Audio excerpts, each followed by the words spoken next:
you have been plugged into the satanic underground for a long time, correct? Correct. Do you think that there's still Satan worshippers that kind of exist secretly? Secretly, yeah, definitely. So there I was, walking through a forest in Italy with a convicted cannibal and killer, in search of answers in one of Italy's most disturbing criminal cases. The Beasts of Satan murders, a series of disturbing serial killings and rituals carried out by a cult known as the Beasts of Satan. Those kids were killed in the middle of the forest, in the middle of the night. Nobody could hear them scream. Those kids used to go in those woods. Those woods belonged to them. They would do their rituals in those woods. If there's a place that is haunted in Italy, it's this place, the woods of the Beast of Satan. It's believed they killed more than 18 people and got away with it. Satanists come from all over Europe to those woods to practice rituals. Oh, Jesus! Demon, dude. Can't escape from me. This level of Satanist is getting worse. The monster, we haven't seen anybody since we have entered here. For a reason, everybody avoids this place.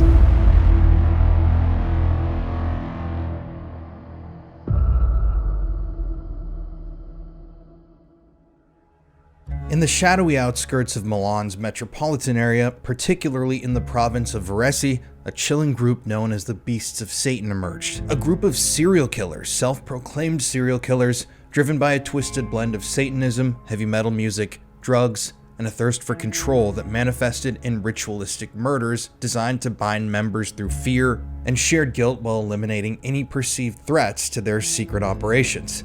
The members of the Beasts of Satan, Andrea Isodon Volpe, Nicola Onessin Sapone, Paolo Ozzy Leone, Mario Ferocity Maccione, Pietro Wedra Guerrieri, Marco Kill Zampolo, Eros Caos Monterosso, and the peripherally involved Elisabetta Ballerin, who was romantically tied to one of the leaders, Volpe, and present at least one murder, were convicted for a series of suspected satanic ritual murders spanning from 1998 to 2004, with their actions rooted in a paranoid need to maintain loyalty and silence within the group, as they often targeted those who showed signs of defection or knowledge that could expose their dark activities. These murders, dubbed one of the most shocking crimes in post-war Italy by the BBC, unfolded against a backdrop of youthful excitement, excessive drug use and alcohol use, sexual obsession, and a fascination with the occult that lured vulnerable teenagers into a deadly web where initiation rites escalated into homicidal violence, as the group's leaders used hypnosis and psychological manipulation to control the cult's followers and justify the murders as necessary sacrifices to Satan.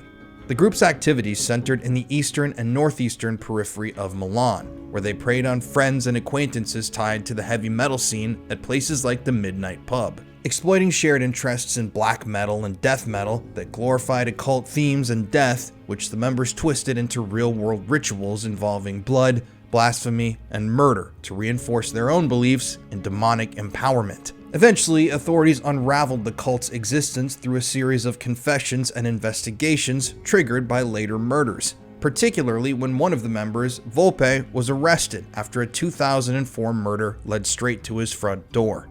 The Beasts operated with nicknames that evoked ferocity and chaos, reflecting their self-perceived demonic identities, such as the nickname Ferocity for Maccione, who acted as the medium during the group's seances, talking to demons, where a bronze chalice filled with pure alcohol mixed with mescaline, LSD, and sometimes blood was passed around from member to member to induce an acid fog that clouded minds and facilitated control, which allowed the cult's leaders like Sapone and Volpe to orchestrate the murders under the guise of so-called tests of courage, or punishments for group betrayal. These crimes, the crimes of the Beasts of Satan, shocked the nation of Italy, which prompted widespread concern about Satanism's grip on Italian youth, which led to reactions from people like priest Donaldo Buonetto, who called for banning death metal music in the country, stating, quote, "If music makes itself an instrument of nefarious deeds and death, it should be stopped," end quote. This stemmed from the fact that the Beasts of Satan were obsessed with certain albums, specifically Slayer's Hell Awaits, with lyrics from the album commanding, quote,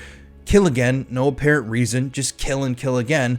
Lurking in the fog, hungry for your blood, seeking harmless victims, I satisfy my needs," end quote. Now, we know now that music has nothing to do with murder and nothing to do with Satanism, But back then, this was seen as a direct influence on the group's ritualistic motivations, blending a sort of auditory aggression with drug-induced paranoia that drove members towards despicable acts of violence. So the Beasts of Satan were a cult. Basically, there were members in this local community in Milan that frequented these goth bars. They hung out in the same areas. They hung out at these metal bars. A number of the members of the Beasts of Satan were in heavy metal bands themselves. We're going to talk about more of this later, but I'm trying to give you the kind of abridged version of the story. But basically, these guys started meeting other guys in these metal bars, goth hangouts, and they started forming into this collective. A collective of people that, you know, some were impressionable, but some truly had evil intentions. Now, some of these people were interested in the occult before they joined this cult itself. Some of them were simply interested in death metal music. Others were just violent criminals, but for the most part, they were all drug users. They were kind of burnout type individuals. And when they came together in the 1990s, that's when things really started to escalate. So there was a hierarchy in the cult. There were members of the Beasts of Satan like Volpe who were kind of at the top, and then there were people below them. And for the people that were below the leaders, these new candidates or initiates were forced to participate in things called tests of courage. Terrifying ordeals like jumping from a 20 to 30 meter high bridge into a river fully dressed while the others cheered on, or drinking hallucinogenic cocktails without vomiting, all while cursing out loud. All this was done by initiates to prove their worthiness, to prove that they had a place in this cult that viewed murder as a means to invoke satanic aid. With one of the most prominent members of the cult, a man named Maccione, later describing the group as a cooperative of serial killers who convinced themselves, by dint of invoking the devil, we had convinced ourselves that he was helping us. We killed and no one was discovered. We buried the bodies and they never found them. We dared to cross the railway and the train would graze us without hitting us." End quote. Peeling back the layers though, the cult's motivations themselves were rooted deeply in so-called acid Satanism, where black masses, hypnosis, and ritualistic violence were paired with psychedelic drugs and other substances in order to not only talk to the big dark man downstairs, but also to bind the followers together and eliminate perceived threats, with group leaders like Sapone and Volpe orienting pentacles with compasses during their woodland rituals to supposedly connect with other sects and groups practicing the same form of Satanism all across Italy and all over the world. It's also been rumored that the Beasts of Satan had links to other satanic or occult groups in nearby Turin or even outside of the country of Italy, but those links were never proven. Using hypnosis was common in the group, as leader Volpe eventually confessed. It, quote, was a habit of the leaders to control their followers, end quote, ensuring that members retained ensnared in a cycle of fear and obedience that motivated killings to purge any signs of weakness or betrayal. While I was on the ground in Milan, I actually visited one of the locations where the Beasts of Satan used to hang out, where they recruited, where they partied, where they most likely planned murders. Just take a look. So where are we headed right now? So right now we are heading to a shop, a gothic store where the Beasts of Satan used to hang out, buy their clothes mostly, metal t-shirts, stuff like that. So this store is still there. It's been there for more than 30 years. And let's have a look. Right now we're in downtown Milan. It's Or, downtown Milan, yeah. Wherever the, I don't know I said downtown, but there's a big ass whatever. Yeah, it's arch. Arch. So this kind of architecture, even if it looks Roman, you can see from the way it's done, it's brand new. And those kind of architecture, usually they were done in the 30s during the fascist republic government of Mussolini. So they used the classical Roman style to embellish the city. And sometimes you see eagles. There were eagles that were done during the fascist government. The eagle was a symbol of fascism, and you can still see a lot of eagles here in Milan. So the Beasts of Satan, they had a few places where they would hang out. There was this place. There was a pub that was called the Midnight Pub. It doesn't exist anymore. Nowadays there's a couple of metal pubs around, but they're new compared to the Midnight Pubs. At the time, the Midnight Pub was the only place where you can hang out and listen to that kind of music. They would also hang out and do drugs in one of the biggest parks in Milan. And there was some kind of flea market where they would also go a lot. But most of the time they would hang out in that shop. The first time I go there, I haven't been there yet, but I've been given the address by a friend of mine. It's not the only shop of this kind in Milan, but it's the oldest one. It said it was like right here. It's a little bit further, I think. Let's see. So it's number 98. What's it called again? So it's called Crabby, C-R-A-B-B-Y. And the exact address is... this is Corso di Porta, right? 107, 82. Let me see 82, and the next one is... Yeah, it says it's up here. Yeah, let's have a better look. It says online that it's open, but I know one fact about Italy is sometimes they tell you that something is open and it's closed. Yeah, that might be the case today. So we'll see, you never know. Yeah, we're following right now the footsteps of the beasts of Satan. It's here and it's closed, 96. Ah, okay. Well, at least we've been there. yeah. And this is the place where they used to hang out. Crabby. I wonder if the door's open. Yeah. No, I don't think so. But in that case, I don't see why they would say that it's open on. But this is online. where the cult hung out. This is where the cult hung out. This is where they would buy their jewelry. This is where they would buy their metal T-shirts and stuff like that. They don't sell records, from what I know. But so you had those three main cult members, which were Sapone, Volpe, and Maccione. They were young kids at the time, 17, 19. They all met in those kind of places. Maccione had this band called Ferocity. He was looking for other band members, so he placed an ad in a metal magazine like they would do at the time. This is something that people who were into bands and were looking for band members, they would put ads in metal magazines at the time. This is how he met other guys in Milan. The thing about Maccione is he was the only one in the group that was deeply already into the occult. He was a follower of Allan Kardec, the founder of Spiritism, and he had practiced Spiritism many times before actually launching his band. He wasn't so much into the music aspect, but more into the philosophy and occult side of black metal and death metal. He used the Ouija board a lot.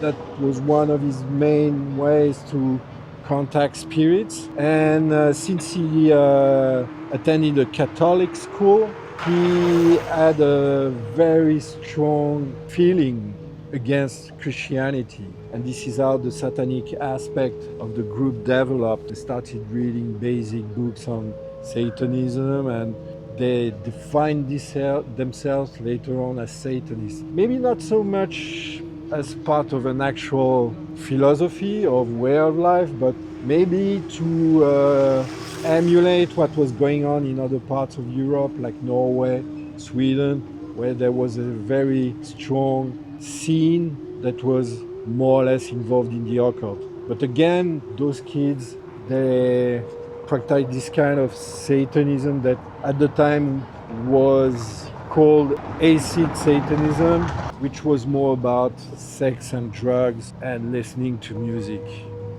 There were rituals, they were doing Ouija board sessions, they were trying to contact spirits, but it wasn't really organized black magic with defined rituals and things like that. What they had and that they developed and that was their thing, if you will, was those tests of courage. But by doing this, they saw themselves as parts of a gang, more like a gang, since they were also dealing drugs and had links to several organized criminal groups.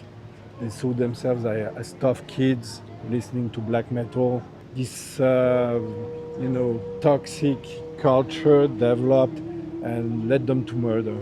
And it kind of started right here in a way. Yeah. So here you have the name of the shop. Krabi. That's yeah, the there name you of go. the shop right there. Oh, it's right here. The ironic is that the shop is right in front of this church. So imagine those black metal kids that would probably sit in front of the church all the time and maybe listen to their music, talk about music, maybe even talk about murder or murders that they wanted to commit. It's interesting, like even we're filming this the morning after our investigation, but Yeah. right outside of the place where they committed the first murders, there's another massive church. Yeah, there's a massive church. And on the path to get out there, you pass by another church. Exactly. And in between, there's this cemetery. Look, we're in Italy. There's lots of churches in Italy, but it's true that maybe those churches are some kind of magnets for this kind of people. You never know.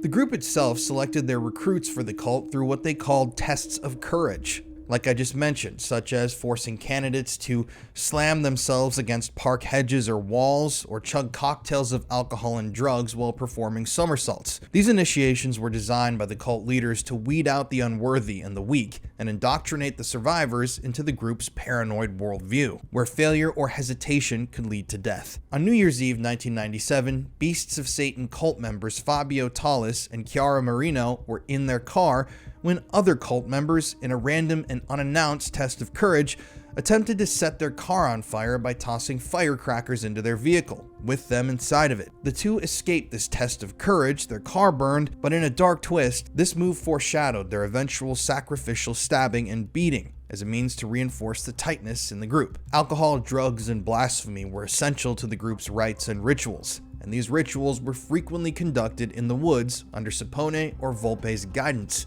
where anything and everything was done or performed, including, allegedly, animal sacrifice, blood drinking, drug use, group sex, reverse Bible reading, chanting, rituals that blended substance abuse with occult practices. Members like Mario Maccione recalled living in an acid fog from mescaline, LSD, and cocaine abuse, and later on justified his participation in the murders, even in the rituals themselves, as simply being a part of an effort to maintain an illusion of demonic protection and group supremacy. For a while, the Beasts of Satan were practicing Satanism. They were practicing the occult. They were doing these things in the woods. You can agree with that. You cannot agree with that.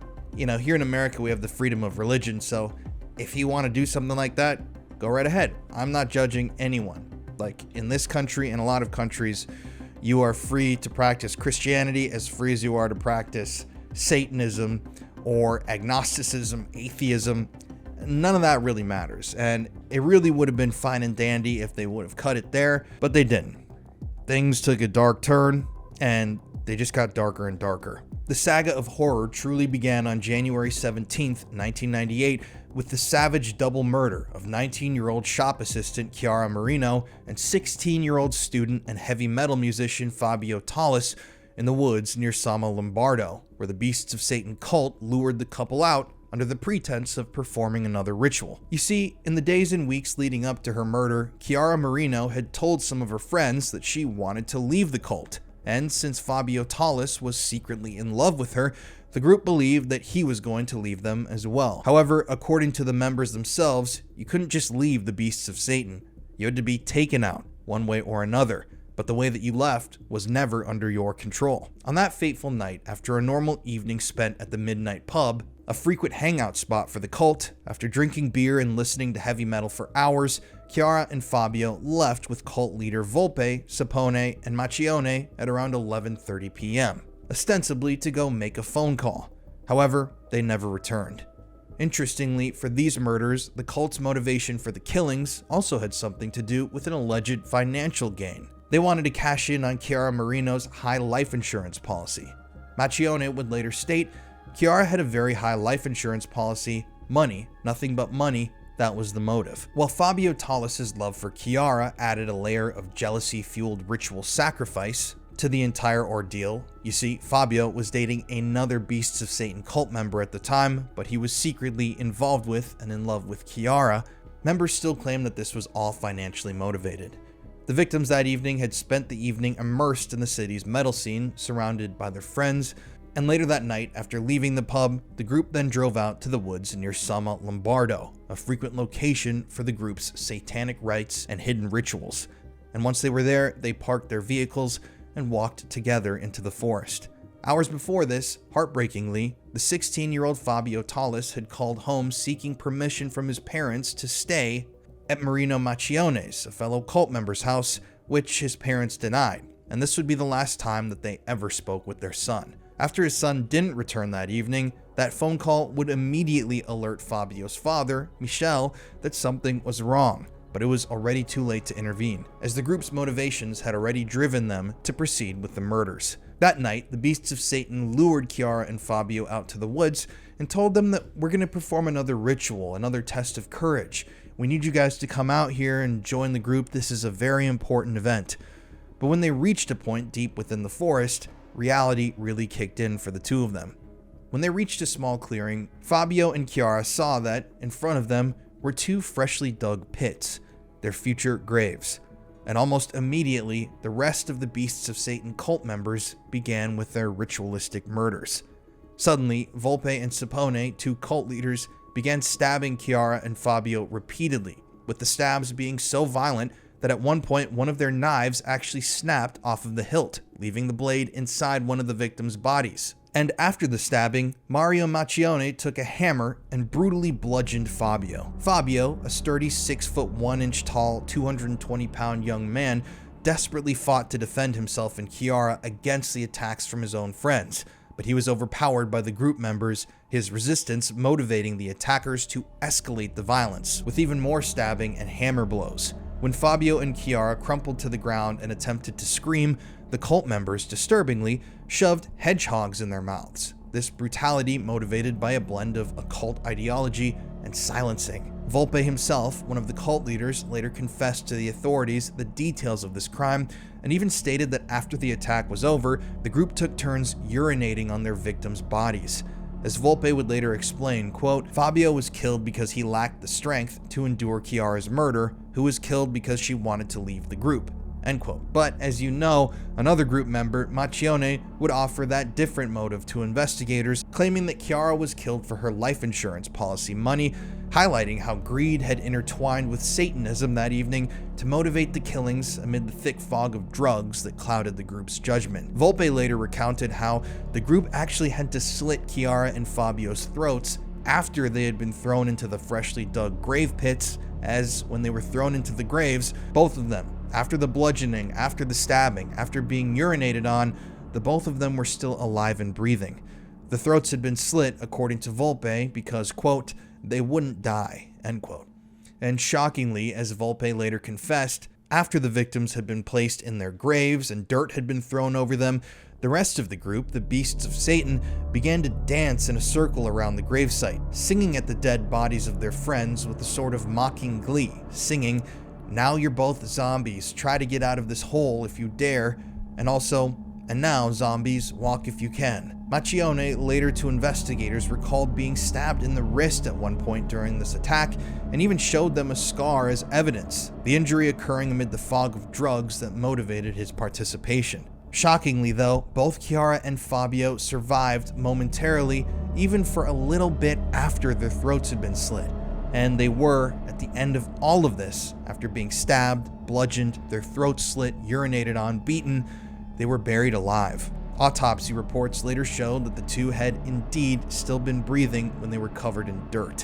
What a horrible way to go. The perpetrators danced on the graves of their victims that evening, laughing and screaming in triumph, this celebratory desecration motivated by a euphoric sense of invincibility. Maccione later described to investigators that in the years after the two were murdered, from 1995 to 1998, that was when the group sowed death and terror amongst its followers. That's a quote. Using the threat of murder to motivate ongoing loyalty to the cult. And the satanic rite performed, which included group sex and violence, showed that the cult wanted to kill. They wanted to practice these rituals, but they weren't necessarily doing these things in the name of Satan himself. Disturbingly, years later, when interviewed after being finally arrested, Maccione himself would even claim that there were more victims that were never found. He said, there are other bodies somewhere in the woods and on the moors. This is why I appeal to the police. Show me the photos of the disappeared of those years, the desaparecidos.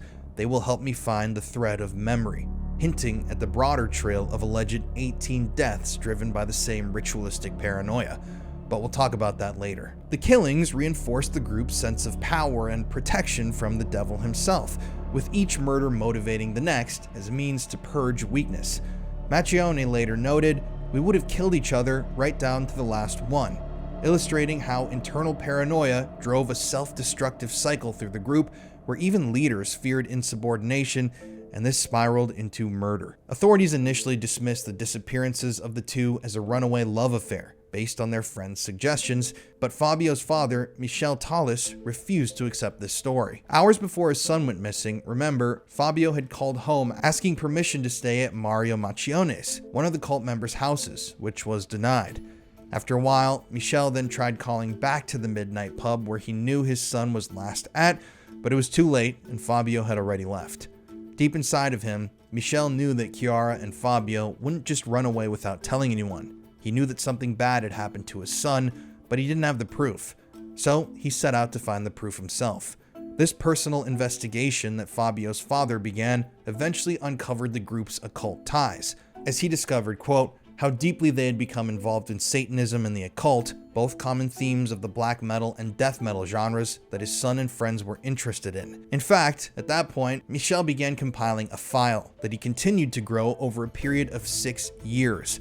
A file in which he gathered and collected evidence that linked the Beast of Satan's activities to heavy metal and occult rituals, which, after eventually being turned over to the authorities, provided the police with enough evidence to connect the dots. The group's next confirmed victim, though, was 19-year-old Andrea Bontade, who was bullied and harassed by the Beasts of Satan members into self-deleting on September 21st, 1998. But why did this happen? Well, 19-year-old Andrea had helped to dig the graves for Kiara and Fabio on that fateful night in the Sonno Lombardo woods, but he hadn't showed up to attend the killings themselves or the later ritual that evening. And the group, the rest of the Beasts of Satan, who had all showed up and participated themselves in the murders, saw that as a betrayal. Everyone else was now linked through blood, linked through a crime that they had all been forced to keep secret, a shared secret, and if one of them confessed, they were all going down. So it was sort of like self-assured destruction. But not for Andrea. Andrea wasn't there for the killing. There was no real blood on his hands. So the Beast of Satan began bullying their friend and imposing psychological torture upon him. This included things like constantly harassing and bullying him, eroding his mental health, drugging his beers and drinks with acid and other substances, and subtly attempting to uproot and destroy his life, his sense of peace. Ultimately, after days, weeks, months of grueling psychological torture, one of the cult leaders, after a night of heavy drinking at the midnight pub with his friends, did something to Andrea. You see, Andrea had been there with the rest of the Beasts of Satan cult hanging out drinking, and he was about to drive back home. However, before leaving the pub, Sapone, one of the cult leaders, handed him 10,000 lyre, which equals a little over €5, for some gas for his car, and told him, either you do it or we do it. And that was the end for Andrea. After leaving the pub that evening, Andrea drove straight through a roundabout, going about 180 kilometers per hour, or about 112 miles per hour, and crashed against the wall of a nearby house. On the ground, there was no trace of any attempted brakes.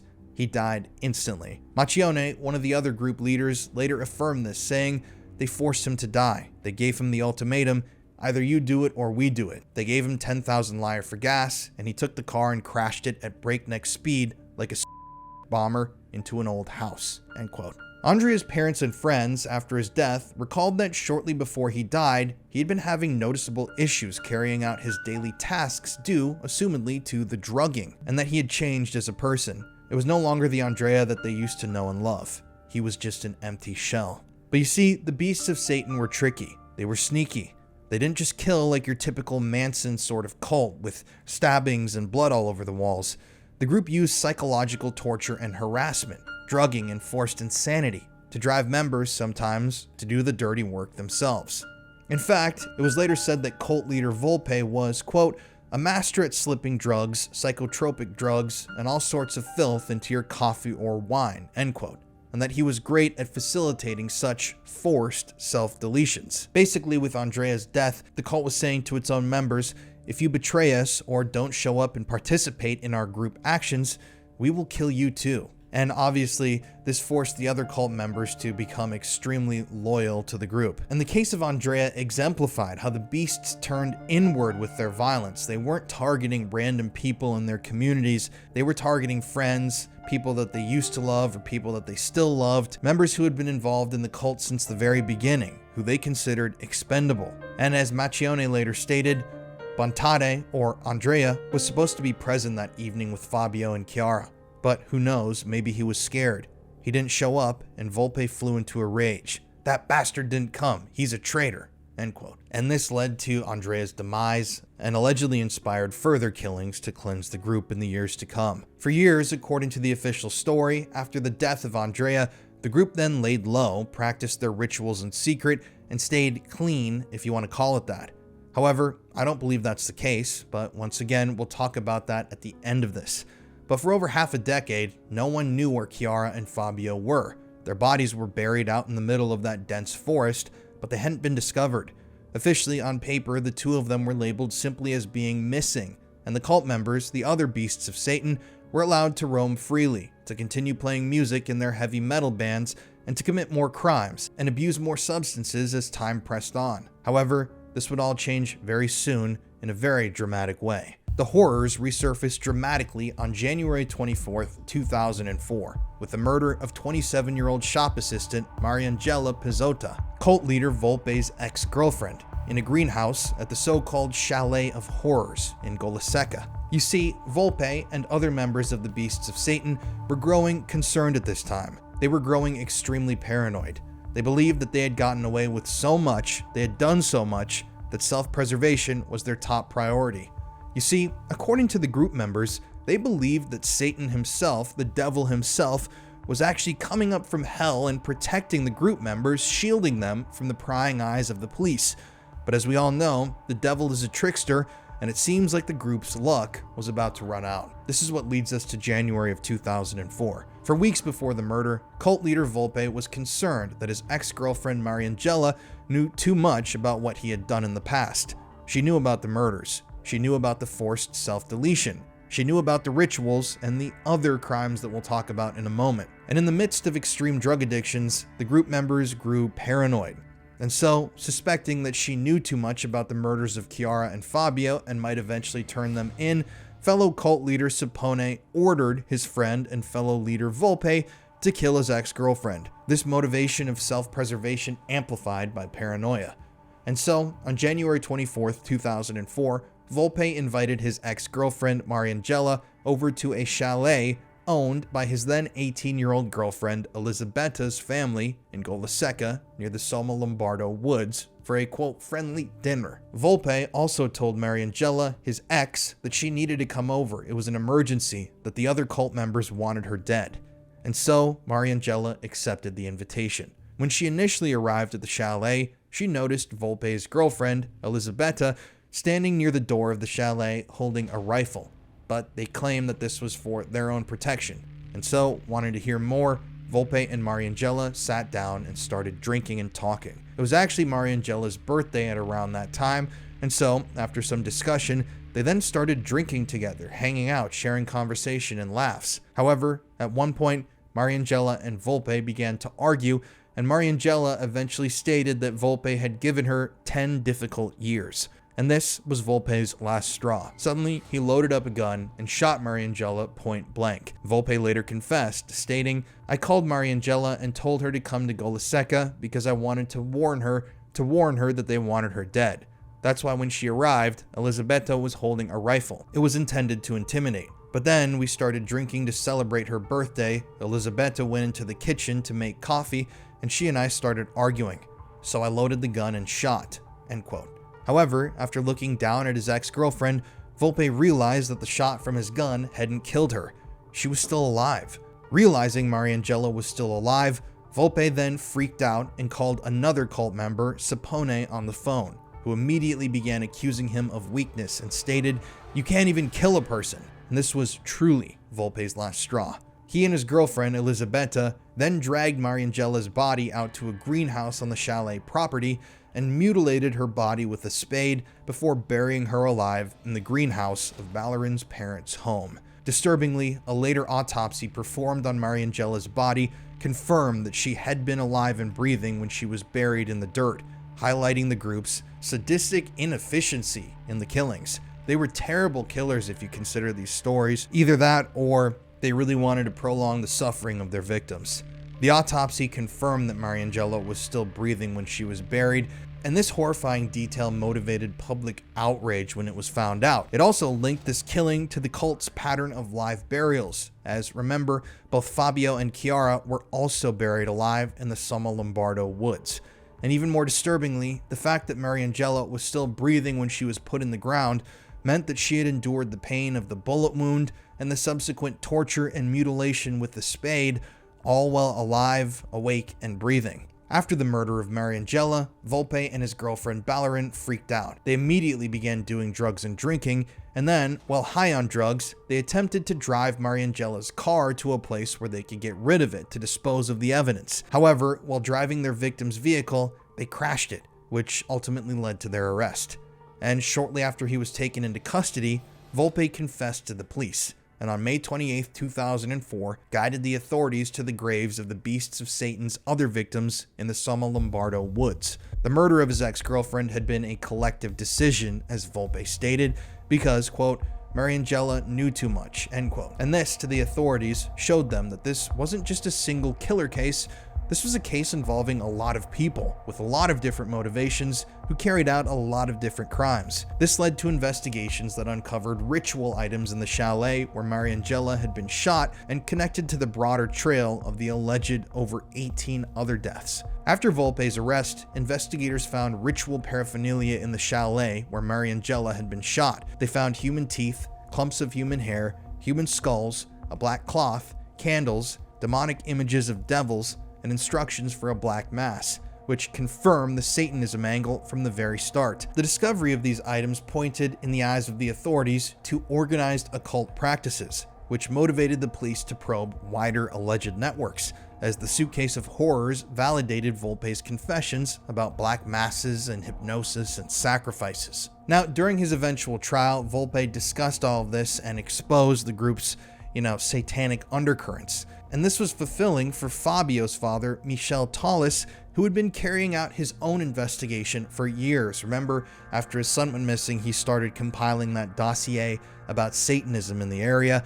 He had been collecting evidence of the Beast of Satan's crimes and their occult involvement for 6 years, ever since his son and Kiara went missing. But no one had really listened to him. Everyone had thought he was crazy. But this new discovery and these confessions validated Michel's suspicions and gave he and his family a sense of long overdue release. Eerily, the chalet itself, where this body was found, then became known as the Chalet of Horrors for its gruesome role in the killings, motivating media coverage that amplified fears of Satanism in Italy. When this story really broke in Italy, it was a massive national story that deeply disturbed people in the country. These young adults, the people that made up this cult, had been members of their communities who drank at their local bars and pubs, hung out at the same places, attended the same shows that everyone else went to, and they just seemed to be kind of normal individuals. However, this case exposed a dark underbelly of Satanism that ran throughout Europe at the time and amplified national fears that cults or sects like this were operating in every small town in the country. The trials of the Beasts of Satan members began swiftly on February 22, 2005 in Busto Auricchio, Italy, and justice was served pretty quickly. At the end of the day, Volpe received 30 years in prison, 10 more than requested, for the 1998 murders and his ex-girlfriend's slaying, while fellow cult member Pietro Wedra Guerrieri got 16 years. These sentences motivated by evidence of premeditation, cruelty, and even satanic motives.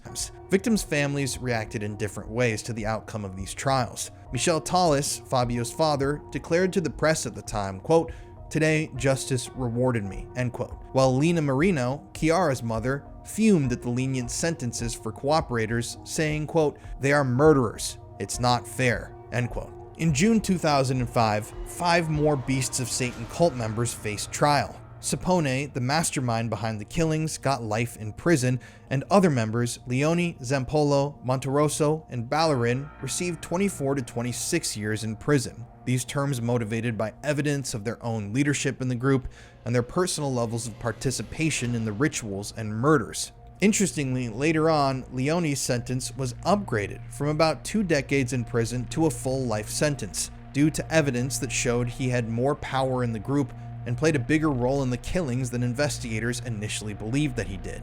So, Volpe served his time in prison and was released in 2020, and now studies the science of education and is a free member in Italian society. Ballerin, Volpe's girlfriend who helped him mutilate and bury his ex-girlfriend alive, is also free in Italian society. It's known that she at one point was spotted working at a restaurant in northern Italy and now lives abroad. Her move motivated by a desire to turn the page. It should be noted here also that Piero Guerrieri, Eros Monterosso, and Marco Zampolo, 3 other Beasts of Satan members that participated in the killings, are also now all free. So there are 5 members of the Beasts of Satan cult responsible for 4 confirmed deaths, and allegedly, as we're going to get into later, over 18 more murders that are out free right now. When we visited Italy, one of the places that we knew we had to visit was the Forest of the Beasts, the forest area near Sonno Lombardo, which served as the kind of heart of darkness for the cult. This is where the Beasts of Satan had performed satanic rituals and occult rites for years, and had carried out the brutal murders of Kiara and Fabio. In fact, it was in these very woods where Kiara and Fabio's bodies sat buried in makeshift graves for over 6 years before they were finally discovered. And so, we headed there, to the area, to search for the answers, in this case, ourselves.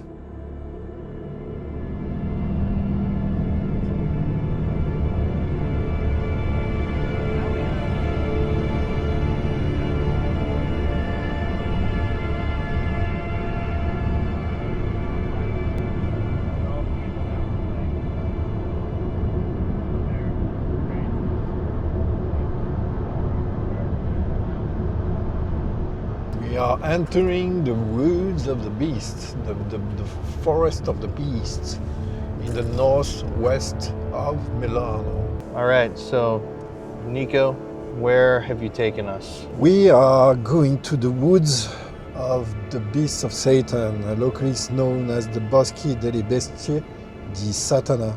And this is where the double murder of Fabio and Chiara took place in 1998. This is the first murder that the cult was guilty of committing before all the other murders. So they call this the Forest of the Beasts, correct?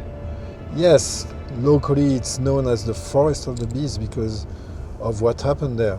And there's this path that we are going to take that will lead us to the actual murder scene. What's interesting is that right next to it, they probably parked here next to the cemetery gates, and they were coming from Milan from a club, a metal club called the Midnight Club. So all of them, the cult members, Fabio, Chiara, and their killers, but they didn't know it would be their killers yet, which were Maccione and Volpe and Sapone. They drove the 2 kids here in this village called Sonno Lombardo, which is northwest of Milan, next to the main airport of Milan. They drove them there. This is where some of those kids lived. They told them that they had to pass a test of courage. So those tests of courage, we will talk about them later, but they were to test their will, they were to test their faith as cult members. This was supposed to be a test like any other, and a couple of weeks ago actually, Chiara and Fabio, they were in the car and the other cult members threw a firecracker inside the car. So they get out of the car and run away before the car exploded. So this tells you how things could go easily wrong with those kids. Most of the time they were completely on drugs, they didn't know what they were doing. They were jumping in front of trains, and move out at before the train hit them. They would jump from bridges. They would do all those stupid and crazy things. And this thing that they were going to do was supposed to be part of those tests of courage. Oh, there goes the GoPro. Right on time. Okay, well, Shall we? let's head in. All right, so Nico, we've brought you out here and we wanted to do this with you because you have such a deep understanding of the occult, symbolism, obviously murder. And this is a case that we thought you could really help us decode and understand, especially with how much weirdness is around the case. You have to understand it was a huge case in Europe in the 90s, late 90s. Huge case in Italy, probably one of the worst cases of serial murder in Italy. Not by the number of victims, but by the implications, all the crimes that were not solved, and just the scene that it involved, the satanic scene, the fact that Italy has a history with the occult and witchcraft and Satanism, and this story resonated a lot with them because it struck them in the face. For them, this kind of cases only happen in America, but it happened here in Milan, in a place that's for ordinary people, filled with ordinary people, next to an airport. I mean, those kids were killed in the middle of the forest, in the middle of the night, in the middle of the winter. They died alone in the forest. Nobody could hear them scream. It's really chilling.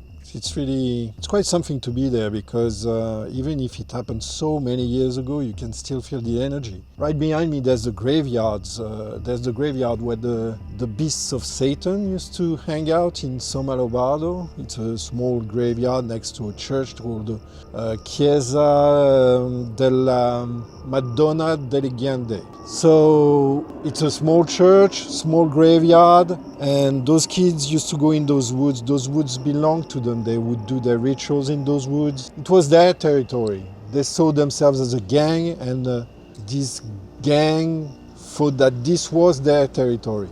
So here we are. So we are about to go to the forest to follow a path. I've been given directions by people who were close to the case, who know the surroundings well. They told me to follow a few signs. It's we in the middle of the night, so let's hope to find the place where they were buried. So what kind of rituals are we talking about here? Do you know specifics on like what they were doing? So first of all, I think it's really interesting because you're a person who obviously dabbled in the occult and you killed someone and yet you're against people like this and you think that they're truly evil individuals. But there's a weird difference here in distinction in this case, I think, because so many times the Satanism element is like played up in court or it's someone who's doing it half-assed. They don't actually believe, but it seems like these people actually really believed in what they were doing. Some of the cult members, like Maccione, they practiced the occult way before creating the cult or starting to join bands, because this started with bands actually in 1995 with the creation of a band called Ferocity. That was the name of the band. They were influenced by the music, the extreme music of that time, death metal, black metal, and they were definitely influenced by what had happened a couple of years before in Norway with a band called Mayhem and a band called Bosom, which were very influential at the time on the European scene. It was some kind of competition as to who was the most evil band in Europe at the time. And in Italy, there was those bands that they had. They were part of a few different ones. There was this Ferocity. There was another called Psycho something. I don't remember the name exactly, but it involved other members of the cult. And there was another band called Nobody that was created a little bit later. They were all metal bands influenced by Norwegian black metal.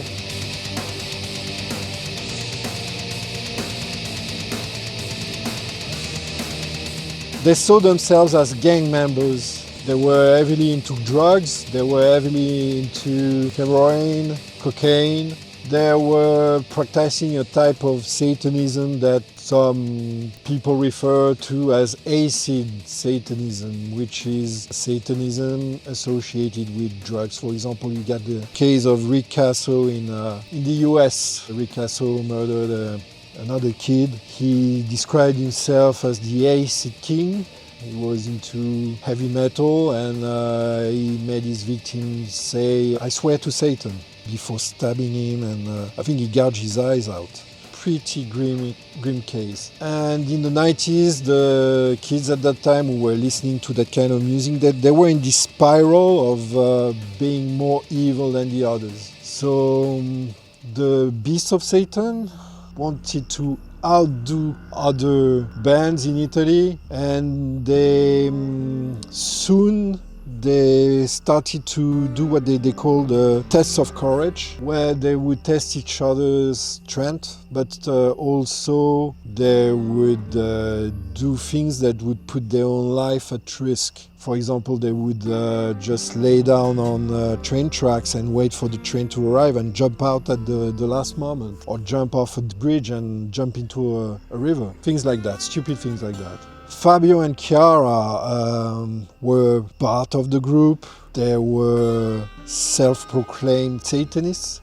They had participated to cult activities, some say orgies even, and there was a rivalry between each member of the group. So soon enough, the leaders, Volpe and Sapone, they decided to get rid of Kiara, because Kiara also played with the fact that she saw herself as an incarnation of the Virgin Mary. The church bell, right when you said that? Yeah, exactly. The Virgin. And plus, it's late in the night. I too. don't see why they would ring the bell, but that's a sign for sure. Dude, literally, right when you said, Yeah. you were like, she was the whatever, Incarnation of, of the Virgin Mary. and then right before you finish it, from both sides. One of the stories about the Beasts of Satan is that they said that they killed her, Kiara, as a sacrifice to Satan because she was an incarnation of the Mother Mary.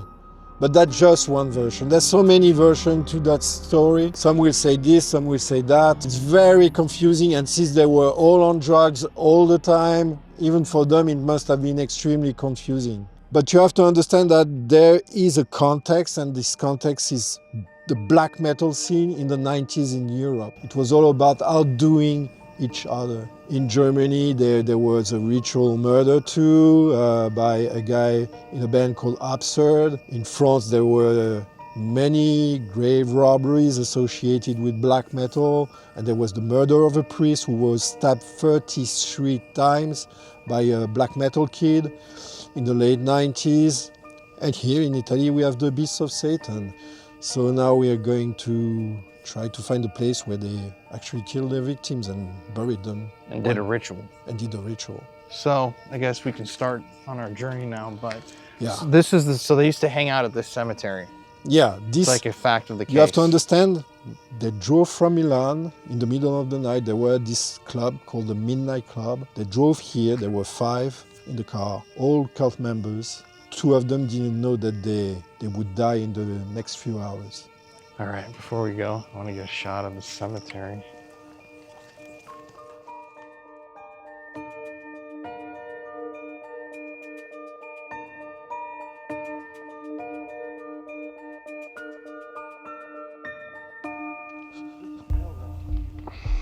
Let me see. Yeah, there was a trail that went by the cemetery. No, it's better if you follow me because there's a specific way in. Okay, no, you were right. So Nico, I want to ask you, in your opinion, you have been plugged into the, I don't know, whatever you want to call it, satanic underground for a long time, correct?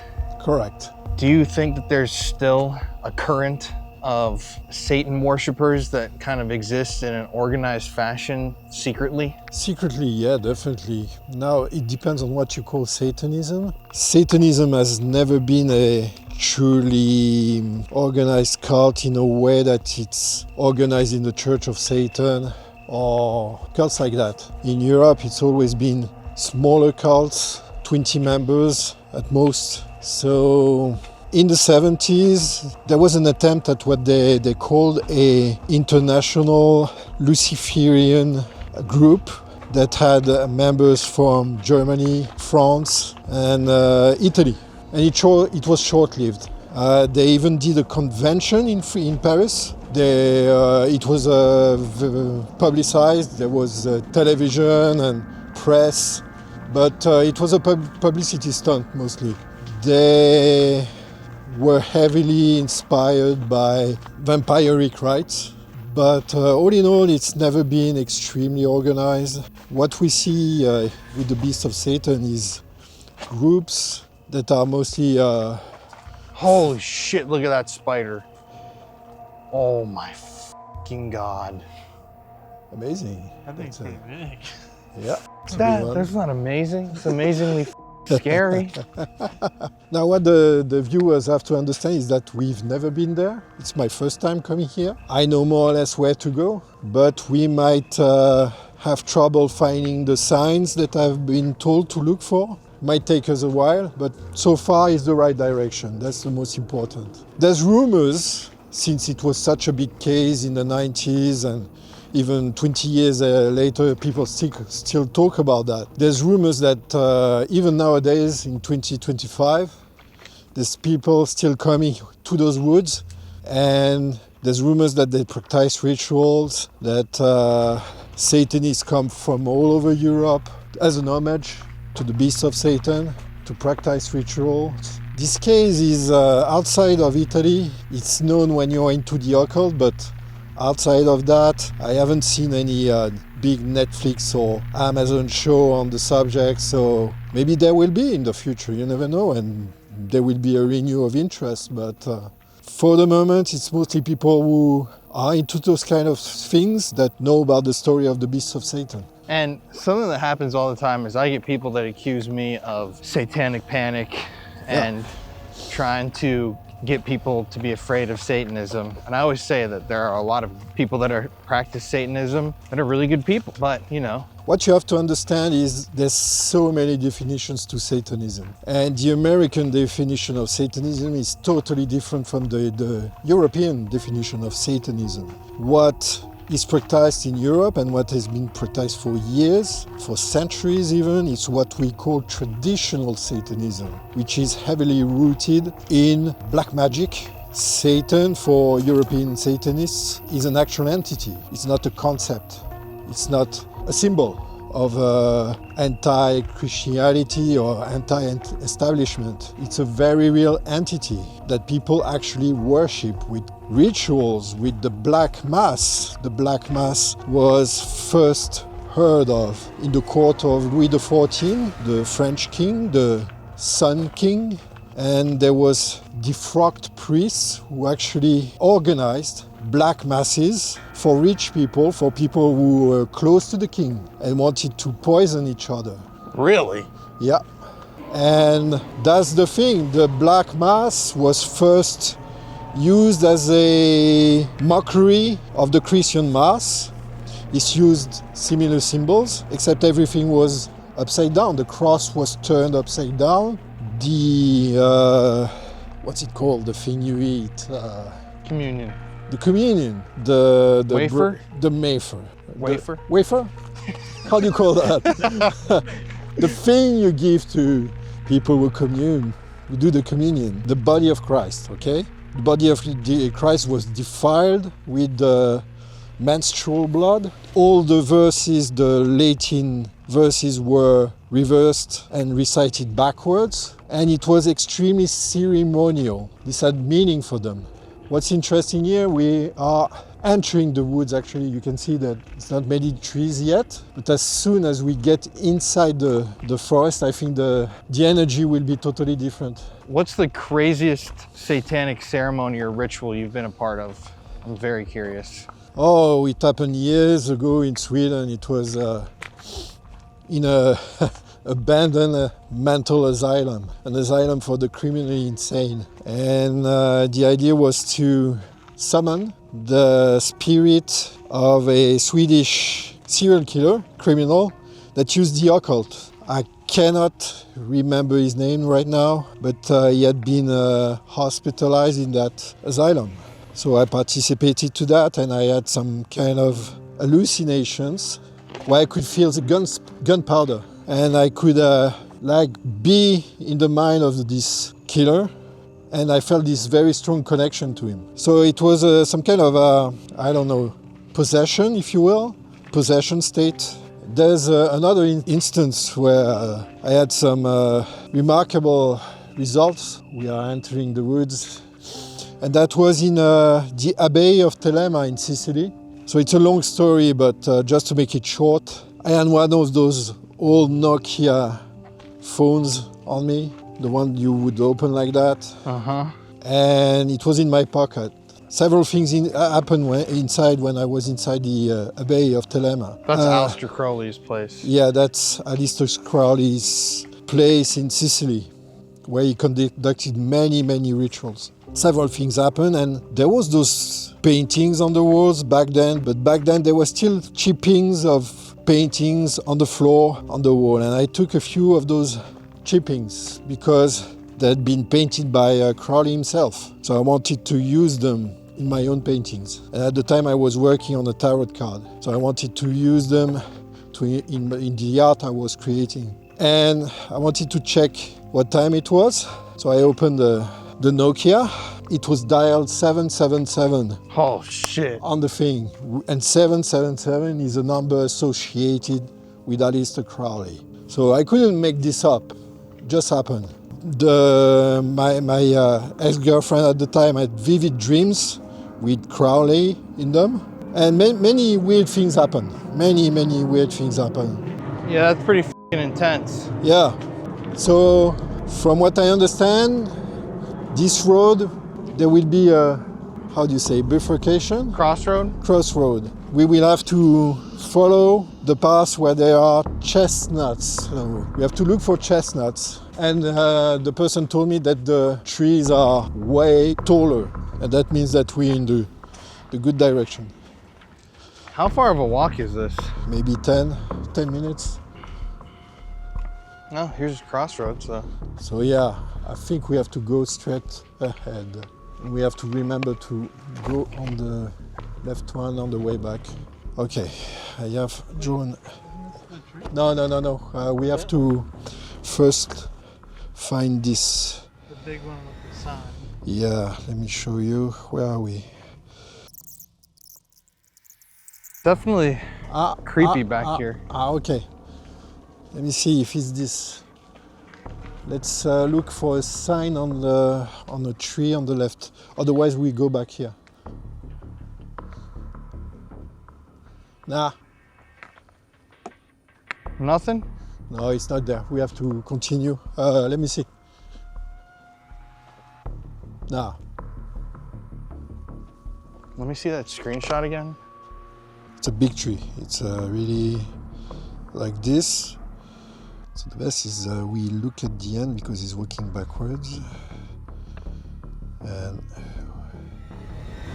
So we're looking for a left turn. No, we're looking for a right turn. yeah, but we're looking for. That's what I don't get. Is that we're looking? There's something here. Let me see. We have to go back, I think, and find this kind of road. Okay. I think we're way too far. Yeah, I think it's way too far, and I saw that kind of road a little bit earlier. Well, see, in my idea, this thing here is what they show on screen. It's going that way, and he was coming from there. Yeah, let me see. It's a tree that looks like that with a sign, and I'm looking if there's a sign on the floor. You never know. so we're trying to find the grave sites right now. We've been walking for like 40 minutes. Turns out trying to find a location deep in the woods in the middle of summer when the area is completely overgrown is somewhat challenging. Who would have figured? Yeah, this is the crossroad where we stopped. Good. That's the question. That's the question, my friend. That's a big question. I feel like And it's to the right because it's distinctly uphill.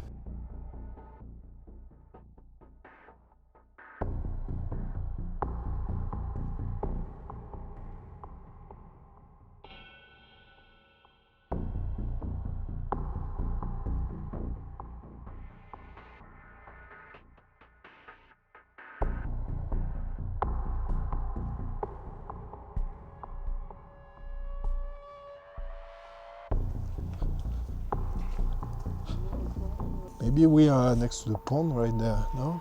Something was right here. Look, this tree's bent. Oh shit, big. Yeah. It's getting narrower and narrower.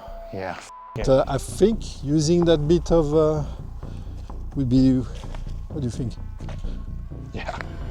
All right, so we're in the Beasts of Satan forest. Yeah.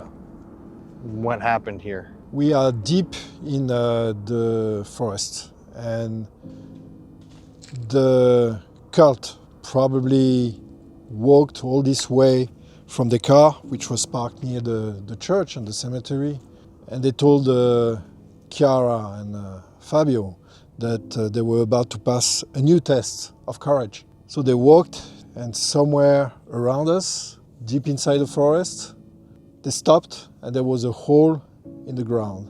The hole had been dug up the day before by another cult member who, at the last moment, decided that he would not go with them because he was too scared of what would happen. He knew what would happen because they had made the decision a few days before. They knew that they would kill them. So this other member did not want to be part of it, but he dug the hole for them.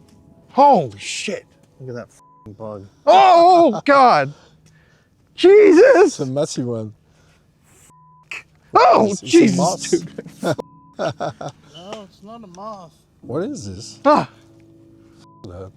Oh, it's attracted by the light, maybe. So they arrive at this place in the forest, and there was this hole. It was dug in the ground. A hole large enough for a grave. And you have to understand that Fabio was a big guy, 220 pounds, big, sturdy guy. So when he understood that something bad was coming, he tried to defend Kiara. Him and Kiara weren't even lovers. They were just good friends. They were part of the group, but they knew well that what was coming was bad for them. And then one of the cult members, so Sapone said it was Volpe, Volpe said it was Sapone, of course, when they were arrested. They each blamed each other. One of them pulled out a knife, a small knife with a small blade, and they started to stab Fabio several times. He tried to defend himself, so on the autopsy, when they found the corpses 6 years later, on the bones, they found defensive wounds, tried to defend himself from the knife wounds. One of the cult members pushed Kiara on the ground and held her on the ground. And Maccione had a hammer. Both had been stabbed several times, both victims. The other cult members wanted to involve Maccione, who hadn't stabbed anyone yet, and they told him to bludgeon them until they started screaming. And you hear a plane above me. The reason why they chose that spot is because of the proximity with the airport. The planes, they knew that the planes would muffle their screams. No one would hear them scream in the forest with that kind of noise above them. They pushed them in the shallow grave. They were still alive, but dying. Stabbed them a few times, bludgeoned them, and they died. What happened next is something that really shocked the media at the time when it was told by one of the perpetrators when he was on custody. He said that all the cult members danced around the grave, around the two victims, and they said, now that you are zombies, try to rise up from the grave. So that was a phrase that was associated with the case. It's something that only psychopaths would say. From my experience with this kind of crimes and this kind of violence, it's group mentality. Everyone was trying to outdo the other. So they were in this dynamic where they were trying to outdo each other. And they let them die in this grave, they filled the grave, and they left. Even though many cult members were aware of what had happened, they kept this secret for 6 entire years. During those 6 years, of course, the parents of the victims were looking for them. The father of Fabio was the one who really thought that something wrong had happened to their kid. He had heard that he was involved in the occult, he had heard that he was involved in a group associated with Satanism, but he was fed a story by the other cult members, and the other cult members told him that Fabio had run away with Kiara because they were unhappy and they were in another country or somewhere else, and that they had vanished, they had disappeared. So for 6 years, Fabio's father was looking for him everywhere. He contacted the police, he contacted the media, he was all over the place trying to find his son. And it's only 6 years after that something has happened that resolved the case. Jeez. I know, it's I so... can't hear myself think. I know.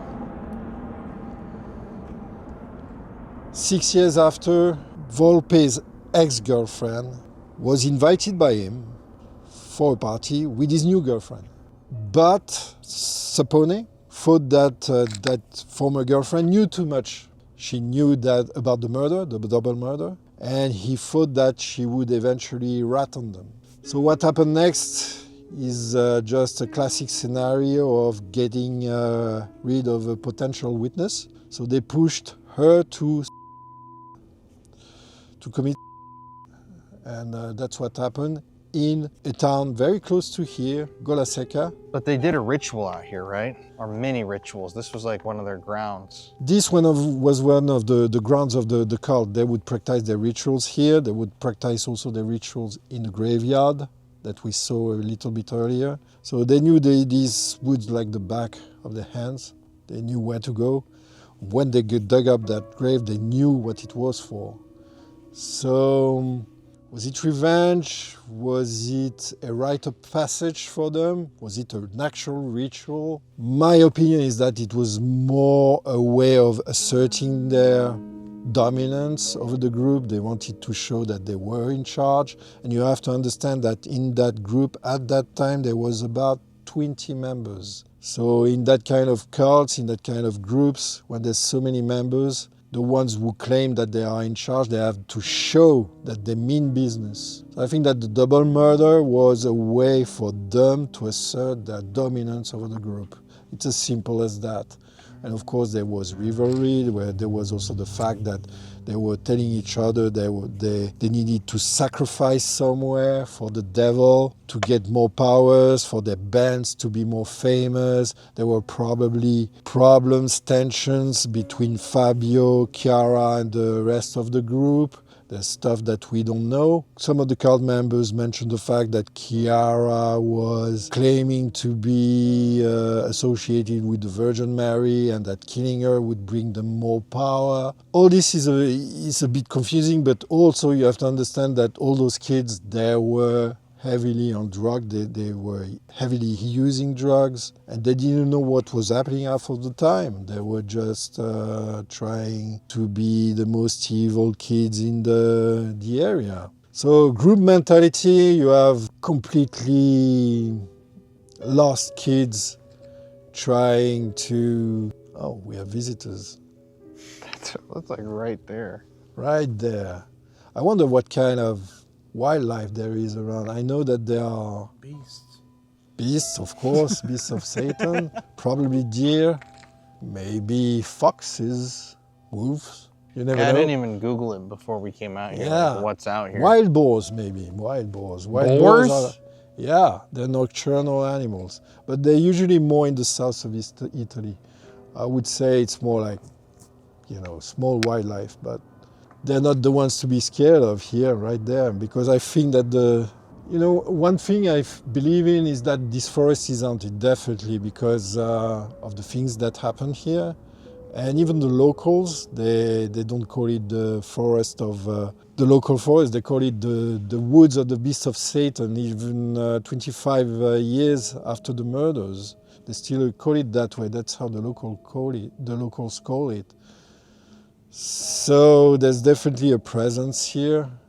The bones of the victims were removed and properly buried in graveyards when they were found by the police in 2004. So their remains are not in the forest anymore. The grave is still there. Now it's been covered by leaves and maybe trees, and so it's impossible to find it. We know that it's right next to us. We're really not far away from it. I've studied the occult for long enough to know that there's a proper way to invoke their spirit, and maybe I can show you that.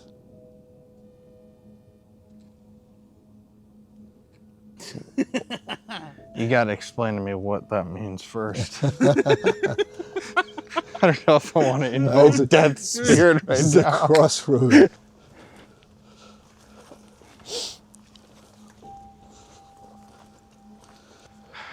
So, Crossroad.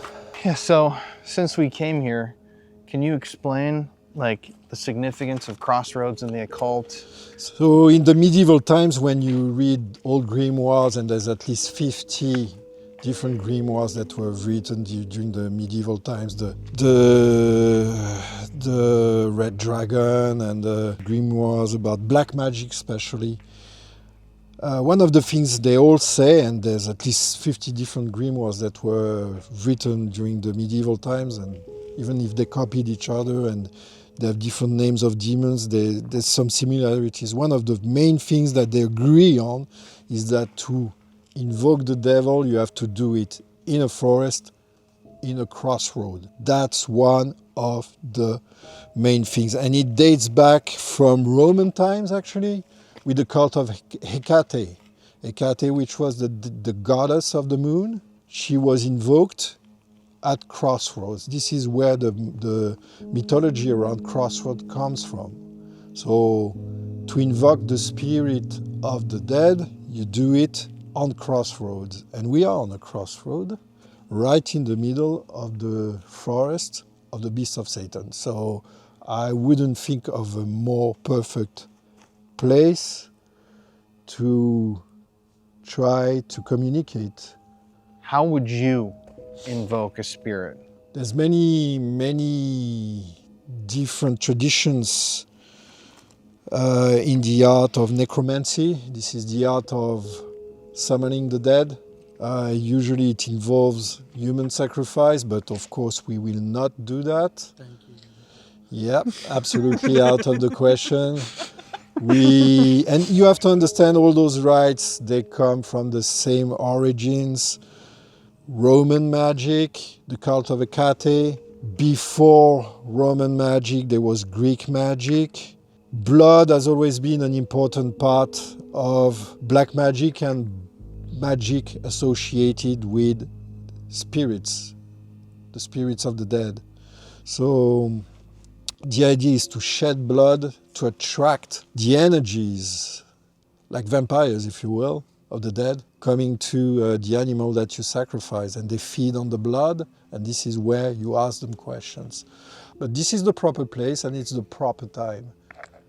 Proper place because it's a crossroad, and the proper time because we are at the middle of the night, the witching hour, so let's do it.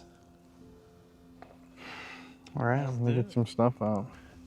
We are currently right now standing in the middle of the forest here, Beasts of Satan forest, and we're gonna call out Nico.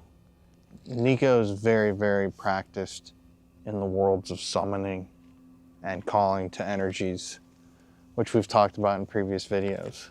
You should call out however you would. I will use simple words because those kids, they were not practitioners, they were just two kids who were caught in a group that bullied them. that led them to their grave just to assert their own position in the group, which for me is one of the worst type of crimes you can do. It's bullying. It's just bullying when you think of it. So I will just use simple words and ask, the woods of the Beasts of Satan are locally known as being haunted, not only by the spirits of Kiara and Fabio, but by the demons and the energies that were summoned there in the 90s, not only by the group's rituals, but by the blood that was shed, the pain that was inflicted during this night of torture and humiliation. And I do believe that some very bad and demonic energies are attached to those trees, to those plants around us. And I know that the locals avoid this forest. We haven't seen anybody since we have entered here, for a reason. Everybody avoids this place. So I will call on to those dark energies. You know, sometimes energies and demonic forces, they use technology to reach to us and tell us things. So what have we done? Was that a yes? I am not afraid of you because I know you. And I have a part of you inside me that I am in peace with.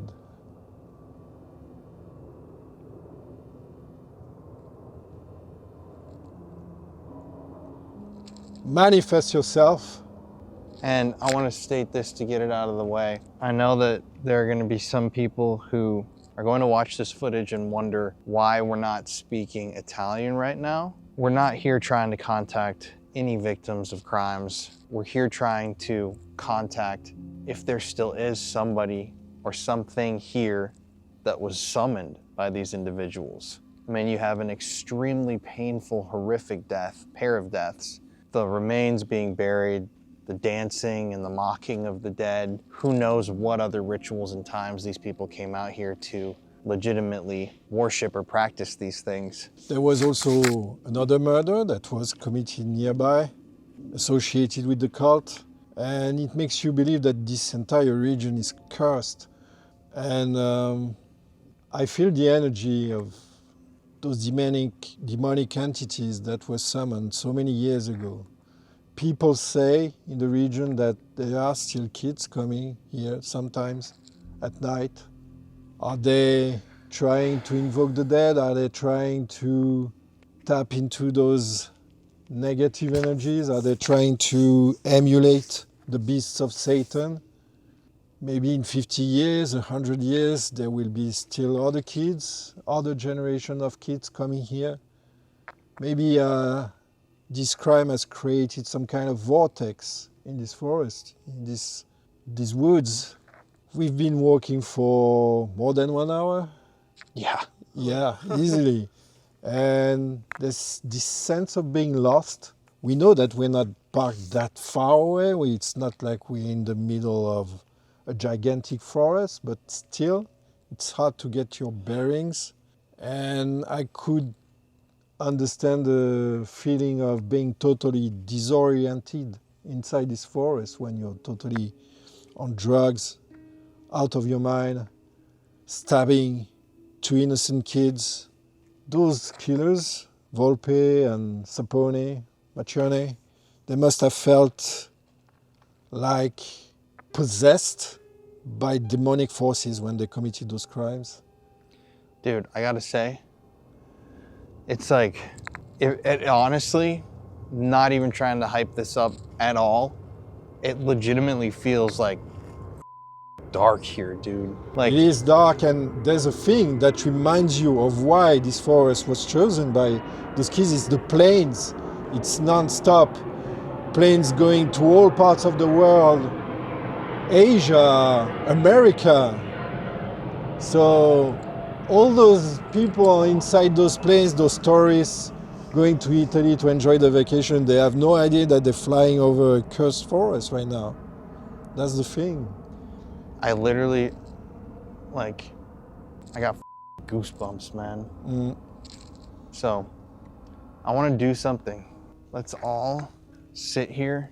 So yeah, I think I finished my comment. If I didn't, if we're speaking with something that's inhuman or a demonic entity, whatever you want to call these things, it's going to speak all languages and it's going to understand what you're trying to say and communicate with us in a way that we know how to communicate.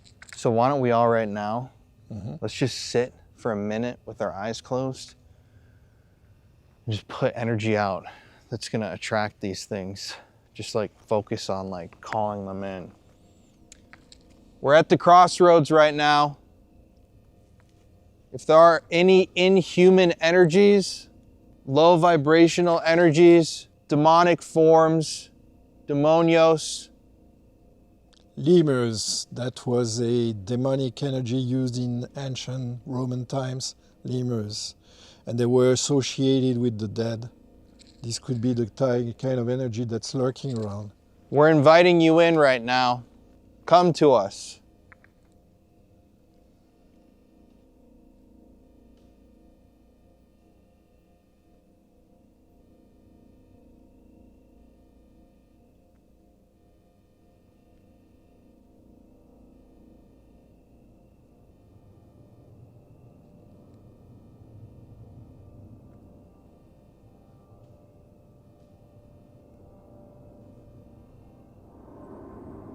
Anybody get a weird smell all of a sudden?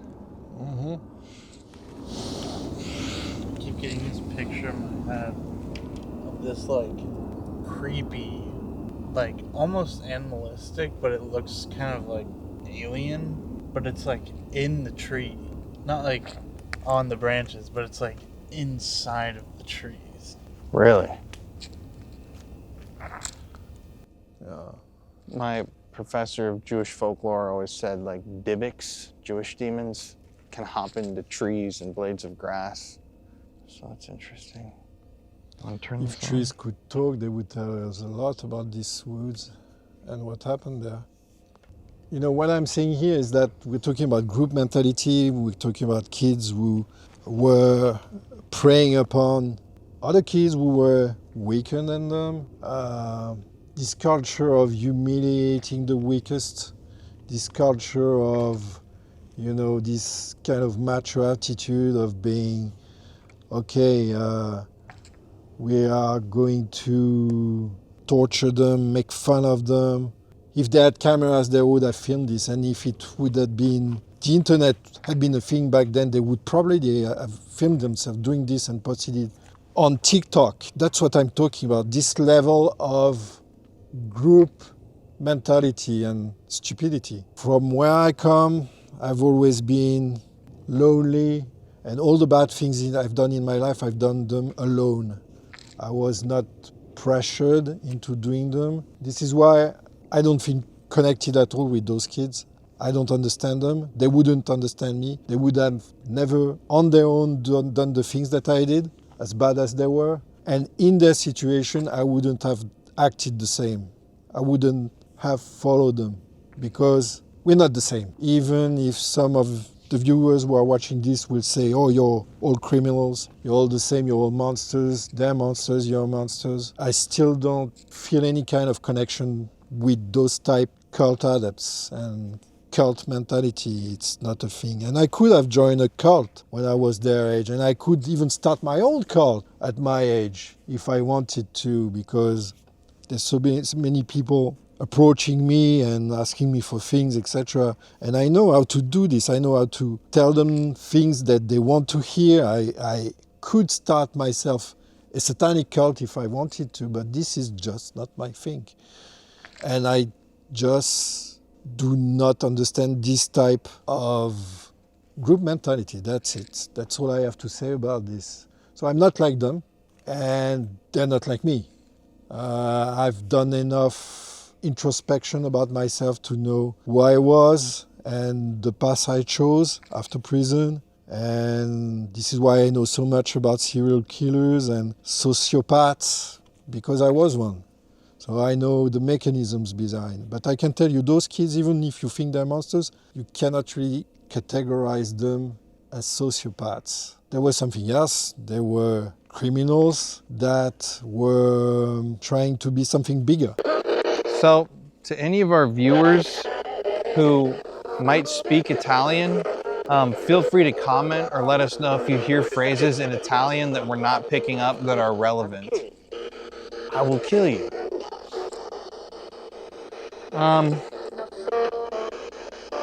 Is there somebody here with us right now? We're looking for that evil force.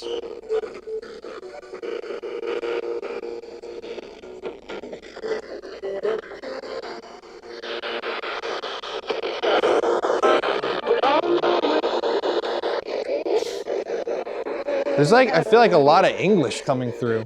Yeah. What did they call you?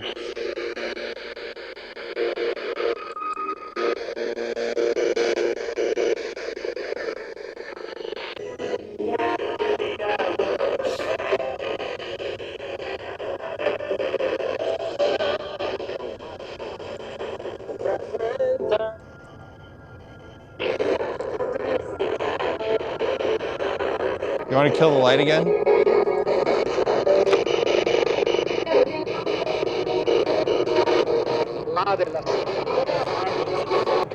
Do you remember what happened to those kids that night? Demon! Listen, rewinding it.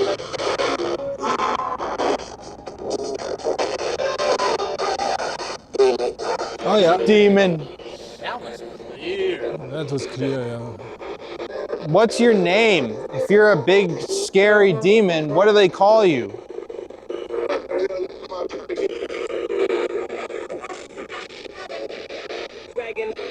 Dragon. Dragon? Listen to that.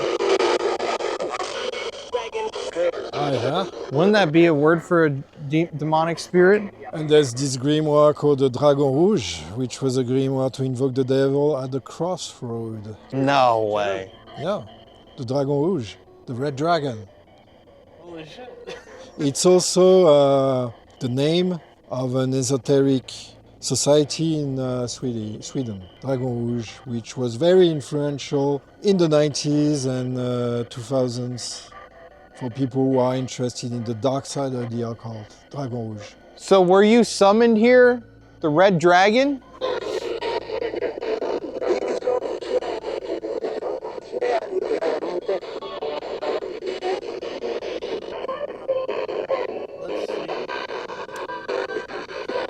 Demons, do you feel angry at us for disrupting your peace, or do you think that we are like you in a way? The dead come?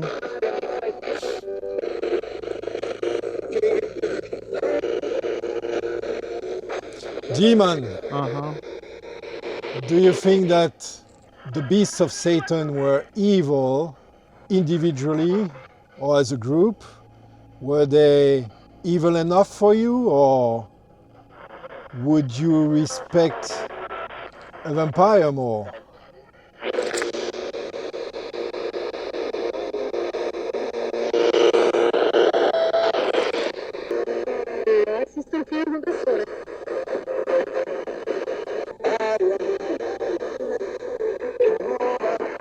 To the demons out in these woods.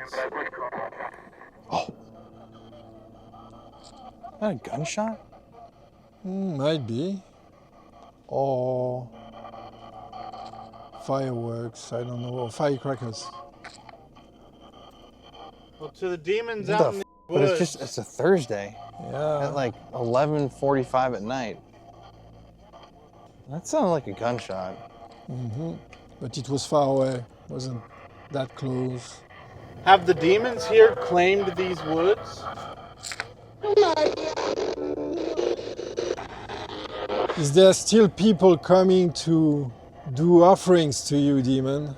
Are there still rituals being done, practiced here in the woods? Now, this year in 2025?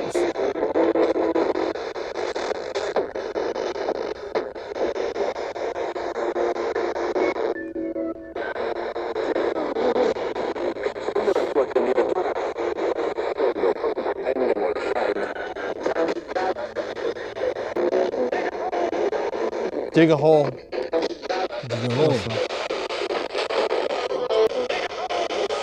Dig a hole! We shouldn't laugh because it's tragic, but the message is clear.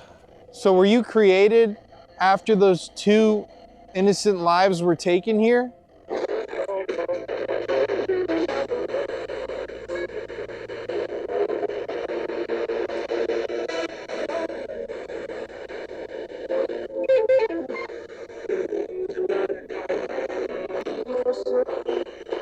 Is it Houston?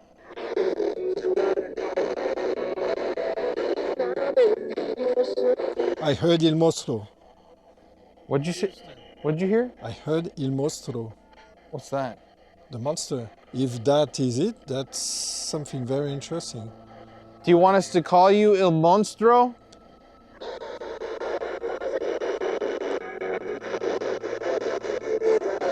Do you want us to investigate the il mostro?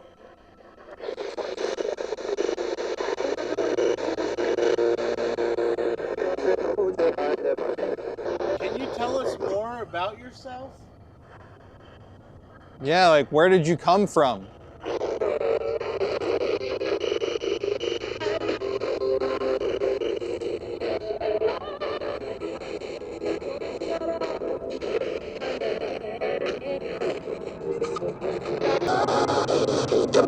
Dude, can't escape from me. Listen to this.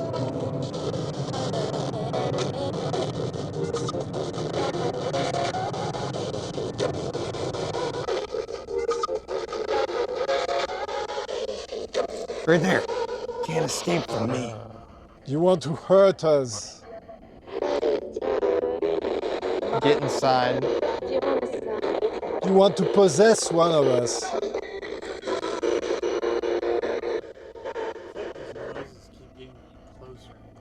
Yeah. They do. What is making the noises that we're hearing?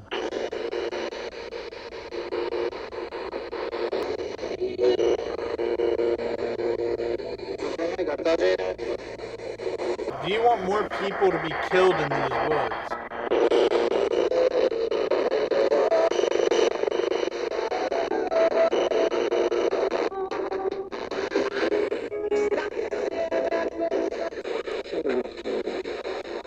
The thing is, maybe they're communicating with us in Italian. Right.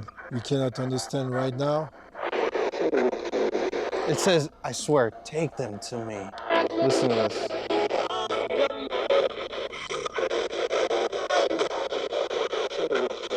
Ah, yes. Take them to me. Who do you want us to take to you? New sacrifices?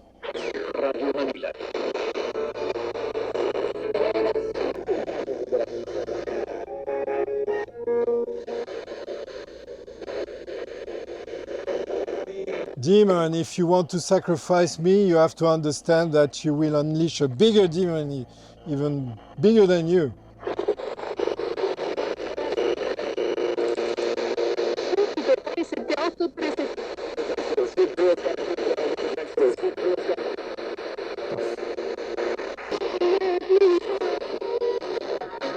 Are there other bodies buried in this forest that have never been found? Other skeletons, bones?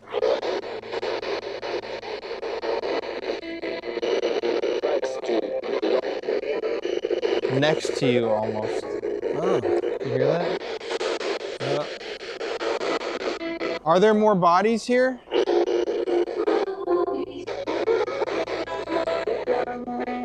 I have a question for you, Demon. Did you curse all the members of the Beast of Satan? Because there are many members of the Beast of Satan who apparently either or were prone to accidents or were found even burnt alive. So, did you place a curse on them?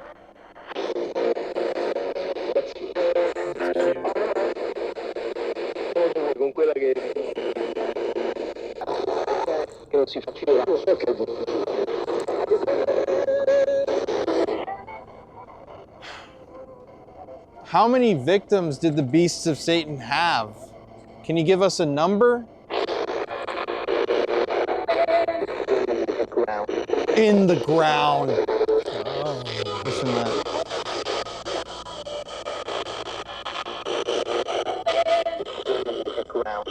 Ground, yeah. So demon is this... Right there, when you said demon, it said, yeah, listen. Listen to me, demon, and you know who I am. And maybe through me you're talking to another demon. Dude, So listen, it says you're evil. Maybe I'm more evil than you, demon. Maybe the energy that was launched by the beasts of Satan is inferior to the energy that I released when I was younger. Maybe. But I'm asking you this, demon. Do you think that all this blood that was shed was enough?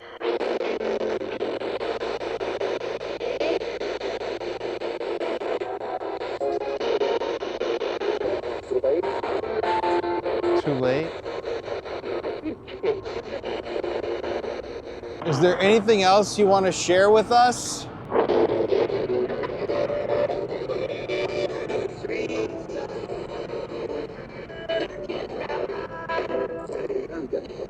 I'm good. Head through the woods. By the powers invested to me by the kingdom of Satan, demon, I banish you from this forest. Be gone!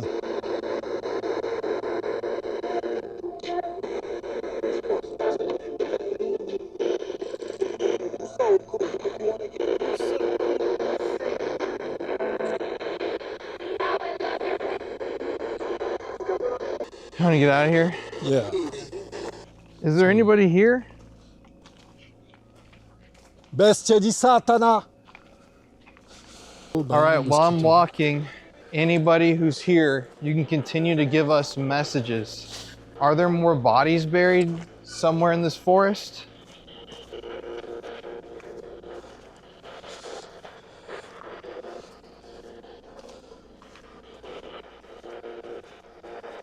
Are there more people buried here?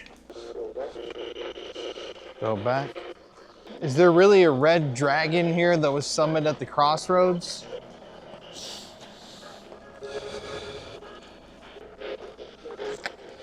Devil. Devil? Listen, devil.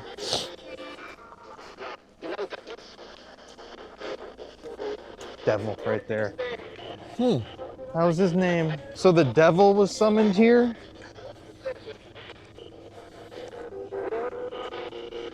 What other names did they call you? Waste time. Do you know the name of this guy right here? What's this guy's name? Tell us.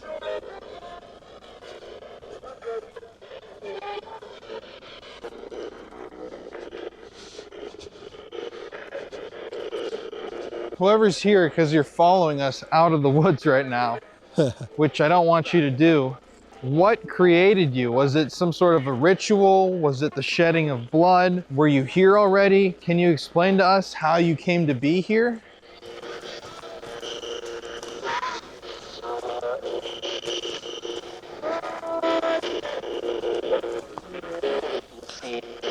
You'll see? What do you mean by that? Huh?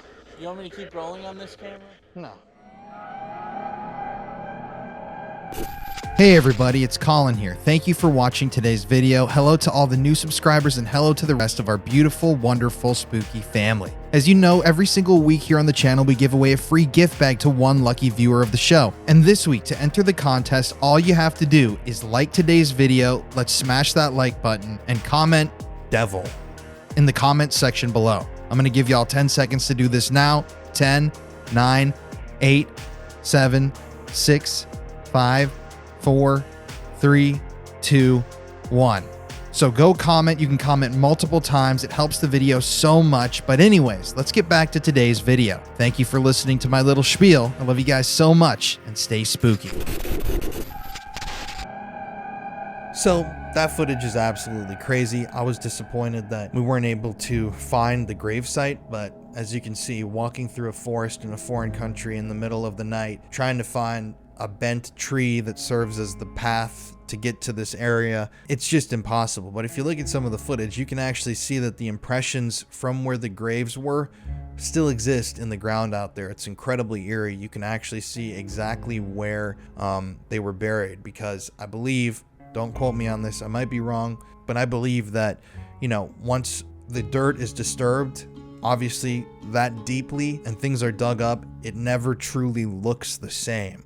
Or it might in like 1,000 years, but I know for a very long time that disturbed dirt is going to look differently. So as you can see in some of the footage I'm showing, you could still clearly find those graves out there, and I think we were right next to them, but it was just impossible to find them. But if this case and the results of this case aren't egregious enough for you, remember 5 of those people are free right now. We need to talk about the 14 other additional supposed deaths linked to this group. You see, interestingly, do you remember Mario Maccione, the guy who spoke to investigators, who was ultimately cleared of the charges and never had to serve any time in prison? Well, he would state in his interviews with the authorities that the group, the Beasts of Satan, weren't just guilty in the deaths of 4 people. He claimed that altogether, the group had killed or played a role in the deaths of 18 different individuals, if not many more. Beyond confirmed killings, the Beasts were suspected in up to 14 other unsolved cases of self-deletions, disappearances, and murders in the area. Though these allegations are technically unproven, Maccione himself has accused group leaders Sapone,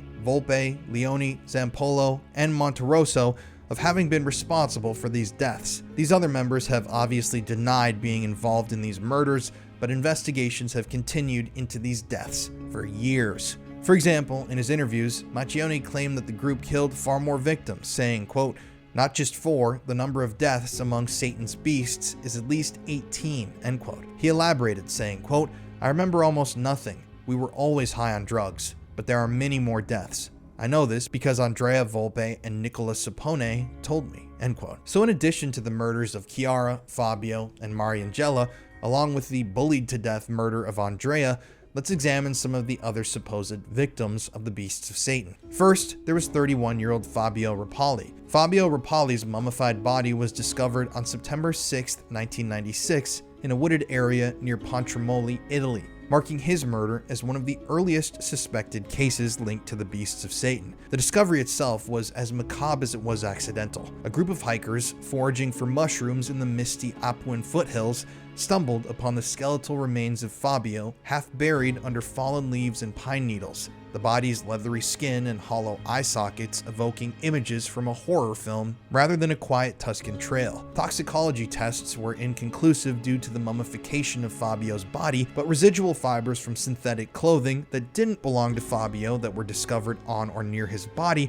and a nearby discarded heavy metal cassette tape rumored to be Slayer's Hell Awaits, the Beast's ritual soundtrack, raised obviously eyebrows among local carabinieri or police who quietly forwarded evidence to Milan investigators amid whispers of a satanic connection. Initial autopsy reports, hampered by the decomposition of the body, revealed no gunshot wounds or obvious stab marks, but they did uncover traces of soil under Fabio's fingernails and ligature marks around his wrists, which obviously suggests a struggle or binding prior to death, details that echoed the Beast's later tactics of murder. The circumstances of his death remain unsolved and truly uninvestigated, with suspicions arising due to the time frame and location aligning with the group's early activities in the Milan area. Fabio's body, desiccated by the elements and time, suggested that he had been dead for months, possibly since spring or early summer of 1996, and like I said before, showed no immediate signs of violence. However, the isolation of the site and the advanced state of mummification hinted at his body having been hidden after he was killed, rather than his death having been some sort of random accident or self-deletion. What elevates Fabio's case from a forgotten rural tragedy to a suspected thread in the Beast's web of horror is its alignment with the cult's MO. Hidden woodland burials, potential ritualistic elements, and a victim profile that could fit their pattern of targeting acquaintances or loose associates from the fringes of the heavy metal and occult scenes. At the time of his death, Fabio was a reclusive figure in his early 30s, reportedly drifting through odd jobs and occasional involvement in Milan's underground music circles, precisely the circles where the Beasts of Satan festered. And it is known that 1996 was the year that the Beasts of Satan cult reportedly formalized and began carrying out rituals and black masses in the woods and quarries of nearby towns. Could Fabio have been the first victim of the beasts? His death and his case to this day remains, like I said before, unsolved and really uninvestigated. Then there was 23-year-old Christian Frigerio. Construction worker Christian Frigerio from Brugherio disappeared on November 14th, 1996, and his body has never been found, making his case a key alleged link to the Beasts as a former member. According to Maccione, Christian was an early member of the Beasts of Satan cult, and this tracks because Christian was known to frequent the local heavy metal bars and be a part of that scene prior to his disappearance, according to friends and family. According to Maccione, Christian was into the concept of rituals, but when the cult began planning a human sacrifice and started talking about violent rituals and murder, he began to distance himself and stated that he didn't want to be involved in this, didn't want to be involved in the group anymore. Maccione told the Italian newspaper Il Giornale that Christian had been murdered by the group as a punishment for being a, quote, traitor who threatened to expose their plans. This motive aligned with the Beast's later pattern of targeting defectors and those who they felt endangered them. Christian's refusal to partake in a ritual killing, or his possible participation in the killing, which allegedly involved a prostitute as a sacrificial offering that we'll talk about in a moment, according to Maccione, led to Christian being stabbed to death in a local quarry,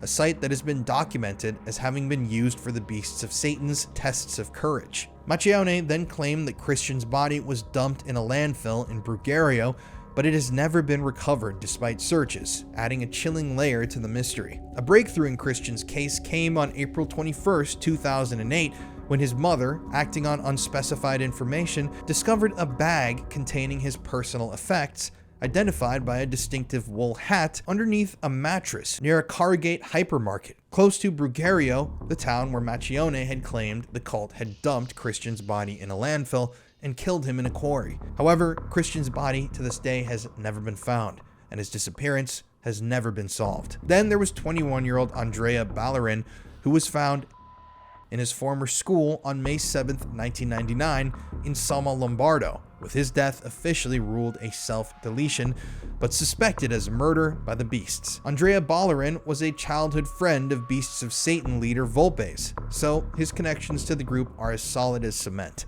Described as a spirited but troubled young man, Bontade dabbled in the heavy metal scene and frequented haunts like the Midnight Pub, a notable hangout place for the cult, where the Beasts recruited vulnerable teens drawn to black and death metal's occult themes into their dark group. According to Maccione and Volpe, Andrea was briefly involved in the Beasts of Satan for a period of time in the 1990s, but he quickly became disillusioned and didn't agree with the direction the group was moving in. The motive for Bontade's alleged murder stems from a violent altercation where he allegedly humiliated cult leader Sapone, the main ringleader of the Beasts, a figure who demanded absolute loyalty and frequently orchestrated killings to silence threats to the group. According to Volpe and Maccione, Andrea Bontade acted out of defiance one evening after fighting with Sapone and broke cult leader Sapone's nose in a public brawl witnessed by a number of people, which marked him, obviously, as a traitor in the cult's paranoid worldview. Later on, both Volpe and Maccione linked Andrea's death to the cult and claimed that on one evening in May of 1999, cult members had approached Andrea and knocked him unconscious with ether, then brought his body into his former school after hours and hanged him from the ceiling as revenge for breaking Sapone's nose in a public fight. Maccione himself recounted it in detail as having been a part of the paranoia-driven killings, stating, quote, "They stunned him with ether, then they hanged him.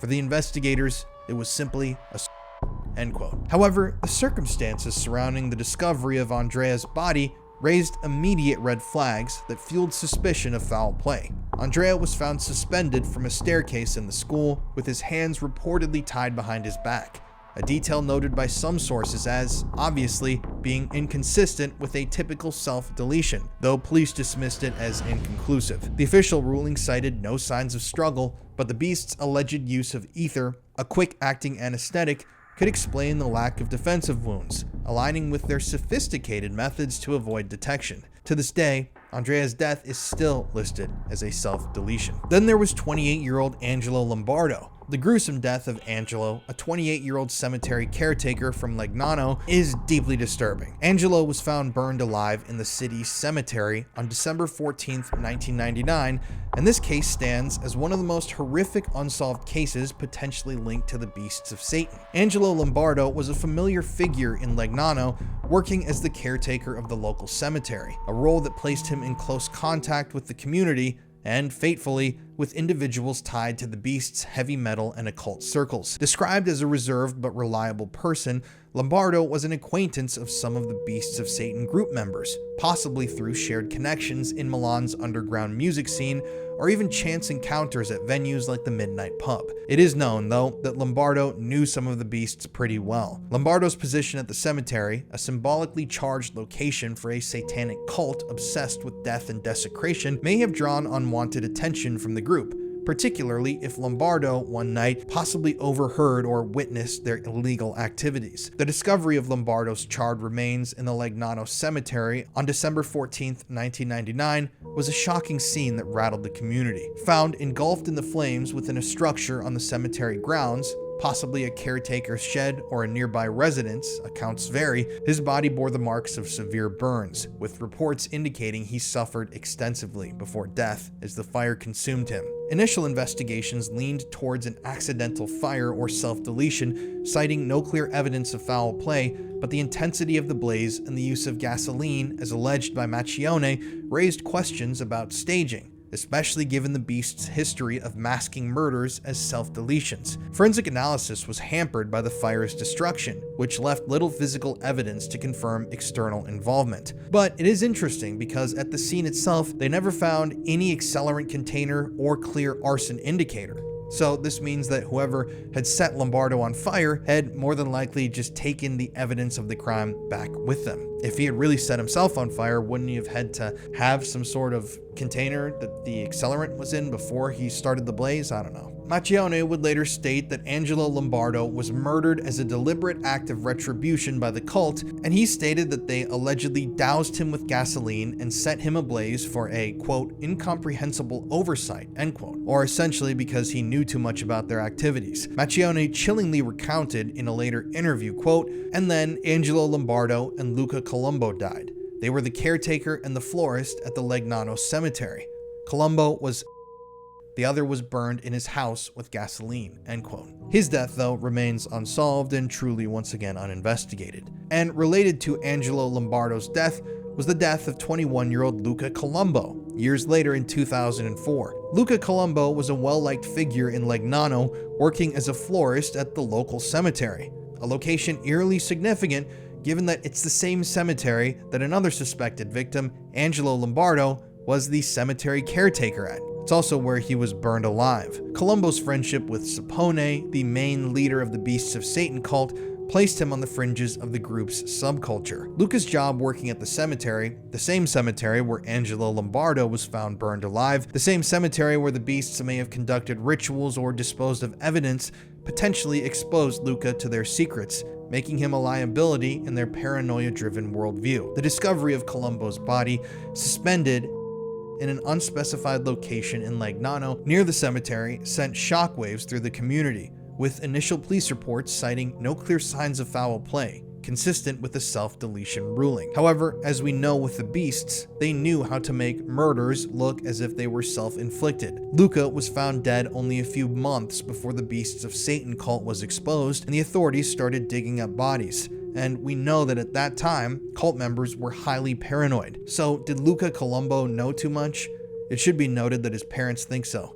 They believe that he was murdered. Then there was 26-year-old Doriano Mola. Little is publicly known about Doriano before his tragic end, but he was described as a quiet, unassuming resident of the Varese area. On December 27, 2000, Doriano Mola was found in the woods near Cavaria con Promezzo. The discovery of Doriano's body, suspended from a tree in the dense woods that day, was a somber holiday scene just days after Christmas. evoking the isolation and despair the beasts cultivated in their rituals. Initial police reports found no defensive wounds or external trauma beyond the ligature marks on Doriano's neck, which supported the self-deletion verdict, but the remote location within Verese's supposed occult hotspot raised quiet doubts, especially given the group's history of woodland crimes. His death was officially deemed a self-deletion, but once again, Maccione himself described this as having been a Beasts of Satan orchestrated murder to eliminate someone gravitating toward the group. Maccione claimed they him in the Ticino park, and that too turned out to be a like the others, end quote, suggesting it was part of the sect's tactic to stage deaths amongst peripheral members or acquaintances who posed risks to the group in order to scare the others into not talking to authorities or submit to their command. Now, sadly, Doriano Mola's mother herself actually also self-deleted in 2012, just a few months after the Beasts of Satan case came to a close. And because I believe that his death was caused by those evil cult members, I think that we can count his mother's death, which was caused by her son's death, which was most likely caused by the cult, in the victim count as well. There was also 18-year-old Alberto Scaramuzzino. Alberto was a promising young apprentice carpenter working alongside his father in the family's small Dairago shop with no criminal record or apparent shadows in his life, painting him out to be an unlikely self-deletion victim and a peripheral figure who may have brushed against the beast's toxic orbit through Lombardy's underground heavy metal scene. Dairago, a quiet village in the Milan periphery, was mapped as a known gathering spot for satanic rituals in the region, with woods and parks like Groni serving as venues for the cult's drug-fueled black masses. It's theorized that Alberto may have been on the fringes of the cult and may have heard or saw something that he shouldn't have, and due to the cult members' increasing paranoia, he was, like all the others, allegedly taken out. The scene near Arcanate was discovered the morning of May 23, 2004 by a passerby who approached the Park Daewoo car. Keys in the ignition, driver's window half lowered, door locked from the inside, and found Alberto Scaramuzzino's nearly naked, severely burned body slumped behind the wheel, his clothing incinerated, but the car unscathed internally. 10 meters away from the car lay a can of flammable liquid, possibly gasoline, with 2 patches of scorched earth nearby, implying that Alberto was ignited outside before crawling or being dragged back to the vehicle, a sequence that defies self-deletion logic and even prompted Major Paolo Ferraresi to state, quote, "We're not ruling anything out.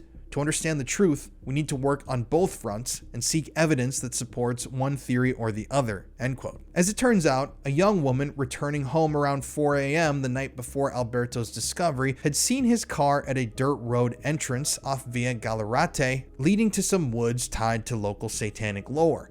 But no witnesses emerged during the 12-hour gap between this sighting of the car near the woods and the discovery of Alberto's body. Autopsy results confirmed that Alberto had suffered death by cardiac shock from burns rather than fire inhalation, with no violence marks on his body found, but the anomalous lack of vehicle damage fueled homicide theories. Obviously, this left people questioning, how could Alberto on fire outside of the car 10 meters away, then re-enter his car and lock up the car, roll down the window without ever even burning the seats at all? Alberto Scaramuzzino left no note, and interviews with relatives revealed only one minor father-son argument that had happened recently over a recent car crash Alberto had been involved in, after which he seemed to be completely normal. The family's insistence on the fact that Alberto was murdered, echoed in media reports, highlighted Dairago's respectability. The Scaramuzzinos ran a legitimate carpentry business, which contrasted with the beast's chaotic world. The puzzling forensics and optics of the body discovery left local investigators torn, with a local prosecutor by the name of Dolci eventually opening a voluntary manslaughter probe to try secure an autopsy report,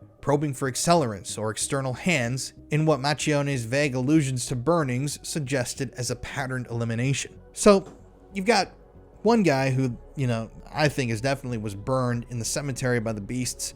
Then you have this other guy who was burned outside of his car and his body was, it looks like, put in the car and with these ties to the beasts. Then you have all these victims that were found swinging from rope.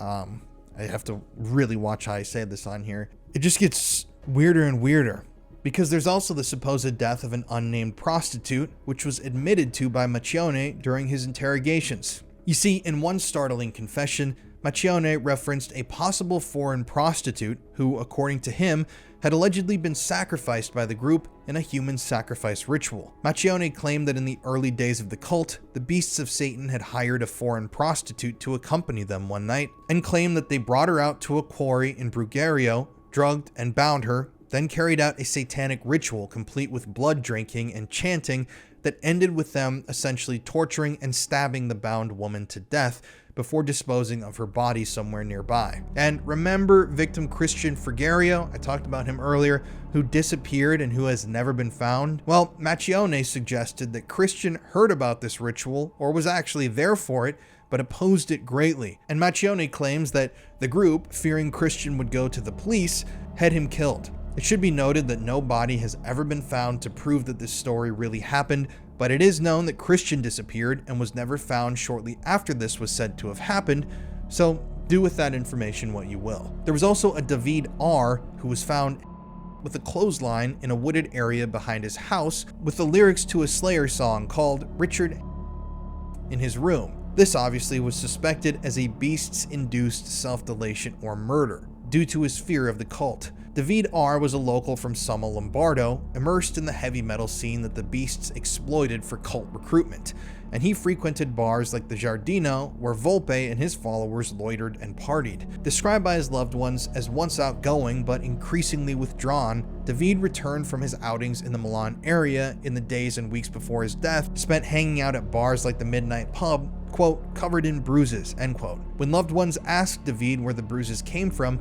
he would tell them that he fell, yet his fear and paranoia continued to escalate, which at one point led him to barricade himself indoors for 3 days straight with a statue-like figure fixated on the ceiling, as he told loved ones that he was afraid of the bad guys. On the night before he was found dead, David told his loved ones, "I'm going out," and headed out on a jog in nearby Ticino Park's clearings, through wooded areas where black mass candles and other ritualistic supplies had been found over the years, where it's believed that the beasts may have cornered him, confronted him, and done the unthinkable. The discovery of David's body unfolded the next morning in the woods behind his home. That morning, family members found David's body swaying in the wind from a clothesline knotted to a sturdy branch, his face contorted in the finality of despair, with no note or witnesses to contradict the self-deletion ruling. Yet the scene's location, just a few kilometers from Sonno Lombardo's woods, where Kiara and Fabio were killed and were buried at the time, and the Giardino bar, where David had come across Volpe and the other beasts of Satan, screamed of orchestration. Friends, after David's death, pierced together his last days. They said that suddenly he kept returning home covered in bruises. There was that locked door vigil where he prayed for 3 days straight to a god for safety and salvation, and also the obsessive listening to Slayer's Hell Awaits album, the record used frequently by Beasts of Satan members during their rituals. They've actually talked about that. Someone even said later on, quote, "That band and that record were Nicola and the others' obsession," end quote. And this obviously led them to believe that someone had been involved in David's death. Immediately after David was found dead, his friends recalled, quote, "They assured us it was self-deletion, but we didn't believe it. David was terrified, locked in his house for 3 days, in bed, staring at the ceiling. He was afraid of those new friends of his, those bad guys who then hung around the Giardino bar in Soma, Andrea Volpe's company," end quote. The Ticino Park jog, amid clearings where candles from black masses have been discovered for years, placed David in the beast's ritual heartland, and yet his death was, once again, ruled only a self-deletion. No forensics tests were ever performed to probe David's body for drugs or other traces, as in the cases of other alleged victims, but the absence of struggle wounds fits the Beasts of Satan's MO. To this very day, David's loved ones believe he was murdered, and have publicly stated to news outlets David is still waiting for justice. There was also Stefano L. Stefano was a fixture in Sonno Lombardo's youth scene and was a close friend of Beasts of Satan cult leader Volpe. Volpe and Stefano had bonded through their mutual affinity for body modifications, and their bodies were both covered with tattoos and piercings that symbolized rebellion. Just days before his death in May 1998, And just a few months after the January murders of Fabio and Chiara, Stefano and Volpe underwent their final piercing session together, a ritualistic act that, in hindsight, almost evokes the cult's tests of courage. It's known that Stefano was very close with Volpe, so we can assume that maybe he overheard something that he shouldn't have heard, or simply just knew too much about the cult and their connection to the murders of Fabio and Chiara, which potentially may have been what led to his alleged murder. The accident scene that was found in May of 1998 on a nearby curve in the road was stark and swift. On that day, Stefano was pedaling steadily on his bicycle down the road when a truck slammed into him, crumpling his bike and body against the roadside. He was dead almost immediately. Later traffic reports allegedly identified and absolved the driver of the truck of any blame and cited poor visibility or speed as potential factors in the death. Eyewitnesses were scarce in the rural stretch, but the curve's notoriety, that was known for being sharp and unforgiving and flanked by woods, invited speculation of a staged scene. No skid marks or sabotage traces surfaced in initial investigations of the area, which aligned with the cult's clean disposals, but Stefano's fresh piercing that he had gotten with cult leader Volpe only days prior to his death hinted at a recent entanglement. Friends, after Stefano's death, recalled his casual dives into the metal scene at Giardino Bar, where Volpe's crew loomed. But they said he was never really afraid of anyone until the curve claimed him, his body mangled in a way that traffic cameras or forensics might have overlooked tampering. Stefano himself was also good friends with Alessandro B., another alleged victim of the beasts, who we're going to talk about next. It should be noted that there was never any official investigation of Stefano's death in regards to it potentially having been a homicide. Alessandro B. was a familiar face in Sonno Lombardo's youth scene once again, and also hung out in areas frequented by the beasts. Friends of Alessandro's described him as initially enthusiastic and excited to have become friends with members of the Beasts of Satan, sharing joints and hits of acid with Volpe's crew, but they also described him as, over time, growing increasingly fearful as he slowly began to realize that the group had darker intentions. Alessandro's eventual attempts to break free from the group, as his friend later recounted, were met with intimidation, which left Alessandro tearful and, quote, too scared to fully escape from the cult. The motive for Alessandro's alleged murder likely stemmed from his desire to leave them, as he confided to friends, potentially threatening to expose the beast's early rituals, possibly even the rumored 1996 sacrifice of the foreign prostitute. And in the midst of his own personal paranoia and the fear that he expressed to friends and loved ones, Alessandro was found dead. The discovery of Alessandro's body was a grim spectacle. Suspended 3 to 4 meters up a utility pylon, the padlock chain of his scooter gouging his neck, his gloved hands dangling, and a rag possibly soaked with chloroform nearby, the discovery of Alessandro's body was a disturbing sight. And that rag possibly soaked with chloroform that was found very close to his body was definitely an anomaly that hinted at foul play rather than a self-inflicted act. The height that his body was suspended from as well, and the scooter chain's brutality raised immediate doubts in the official narrative that Alessandro had self-deleted, as did the gloves found nearby and the potential chloroform, which aligned with the beast's alleged use of ether in Andrea Ballerin's 1999. No defensive wounds or clear drug traces were reported as having been found on or in Alessandro's body, but forensic limitations in 1996, coupled with the beast's knack for clean staging, left the self-deletion ruling suspect. Mourners at Alessandro's funeral noted the Beasts of Satan members actually attended the funeral themselves, dressed all in black covered in studs, and they also said that they lingered outside of the church, muttering amongst themselves things like, "He asked for it, what an idiot Alessandro was, talking about things he shouldn't have," end quote. That's a real quote that someone said they overheard someone saying. A friend of Alessandro's later told a reporter, quote, "Volpe and the others had involved Alessandro in their circles, joints, and even acid, and he wanted out. Leave them, leave them. We tried to help him. He thanked us, and sometimes he had tears in his eyes, but he was too scared," end quote. And remember, Alessandro was good friends with Stefano, who we just talked about, who died in that car accident on the curve in the road.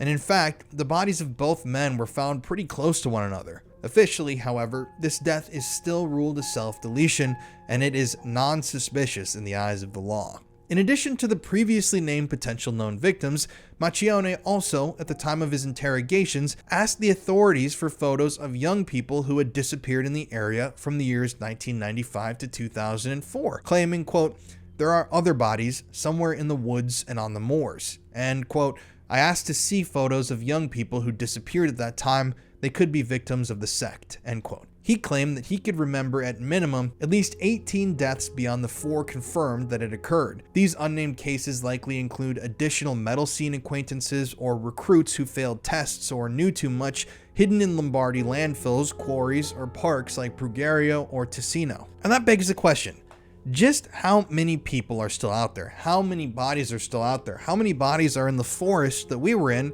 that were never found? It's like Maccione is saying throughout this, I was on drugs and drinking and doing this and this and that at the time, so I can't even remember all of this. So if he can't even remember all of this, how are you even supposed to investigate a crime that nobody remembers committing because they were so drugged out of their minds? Well, to finish out this video, we sat down with 2 individuals. One individual who actually knew some of the members of the Beasts of Satan and used to hang out at some of those popular locations like the Midnight Pub, and what they had to share with me completely changed my opinion on this case. Hello, I'm Jacob Angel, and this is my wife, Monica Tomaino. So, back in the day, you came into contact with the group known as the Beasts of Satan. Can you talk about that? Uscivamo negli stessi locali, frequentavamo lo stesso ambiente a Milano, traduci pure. They used to go to the same places because in that time the darkest scene in Milano was too close, so similar bars or similar places, but not close enough. The Midnight Pub? Yes. What was it like there? ¿Cómo era? ¿Cómo se llamaba? No? Il Midnight? At midnight? Sì, il Midnight Pub.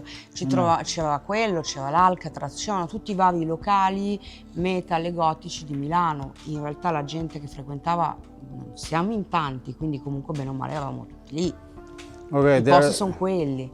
There used to be another bar who's called Alcatraz and the Midnight Pub, and basically like Transylvania also.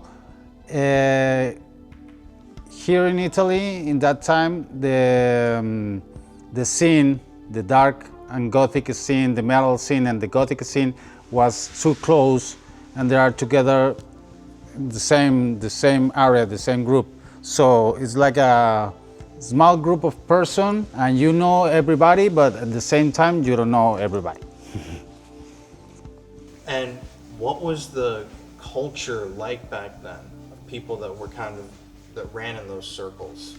Che ¿Cómo era la cultura in quel tempo lì? Che cosa si ascoltava di più? Sì, black metal o death metal? Come era la differenza? Tutti insieme, non c'erano differenze alla fine.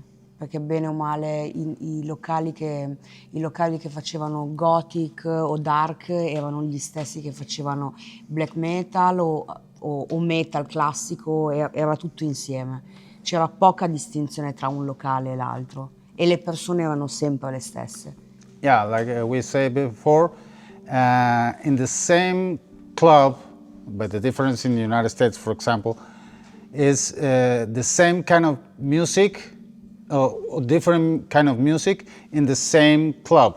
So you can listen from Marilyn Manson to Black Sabbath, passing through Amon Amarth or you know, like Impaled Nazarene, everything together, because rock music, metal music has not too much difference, because there are not too much space and other spaces to go and hear this kind of specific music, you know. So basically we are Tutti insieme. They are all together. Was there a lot of bands in Italy who played extreme metal? Che banda avevano? I Necrodeath? Necrodeath? Yeah, in fact we work with them. Yeah. Okay. Yeah. We work with them. We become the cover of one of the last albums and make some videos and shows with the Necrodeath band. Also this famous band Bulldozer. Yeah. Bulldozer with Andy. Cadaveria. But what about this band that Maccione created, Ferocity? ferocity. Was that famous at the time, or have you heard this band at the time, or was it just a small band? I don't remember. No. So what was the scene like back then? C'era mistico, c'era qualcosa. Realmente solo apparenza. Solo It was apparenza. just a show. Just Sì. appearance, you know, more for fashion and not too much get into this. Soprattutto nella scena gotica, tutti poser, non so come si traduce poser. Poser is poser in every language. A poser is a poser, even in Spanish, English, or Italian in this Diciamo case. che la scena gotica era più sul fashion, sì. La scena metal era più incentrata sulla musica forse, perché quasi tutti suonavano, quasi tutti erano musicisti più o meno bravi, però. The Gothic scene was about more the fashion, the image, you know, were most popular. But like in any place, the dark metal, black metal, death metal especially, is about the music. There are the black metal guys, I ragazzi, metallari in generale. yeah, the metal guys in general, they are more convicted, you know, like has more conviction about the music, the philosophy, the lyrics, and probably more like get into this mystical scene. When do you remember, Monica? When was the first time you heard the name Bestia di Satana? Was it after the murders or before the murders? After. After. How did you see them at the bars, or like how did you know who these people were, like before the crimes? Che come erano loro prima del crimine? Che gli sfigati non se li cagava nessuno. Can we say that? Yeah.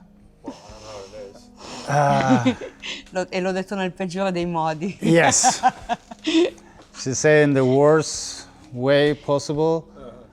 These guys, before this crime, there was a bunch of losers. Sorry for say that. Nobody take care of them. Nobody would take them seriously, maybe? No. Nobody take them seriously. A bunch of the drug guys. Sì. Did they have a reputation of being tough guys, like criminals, or just, you know, people that you just did not want to be near? Just losers, as you say.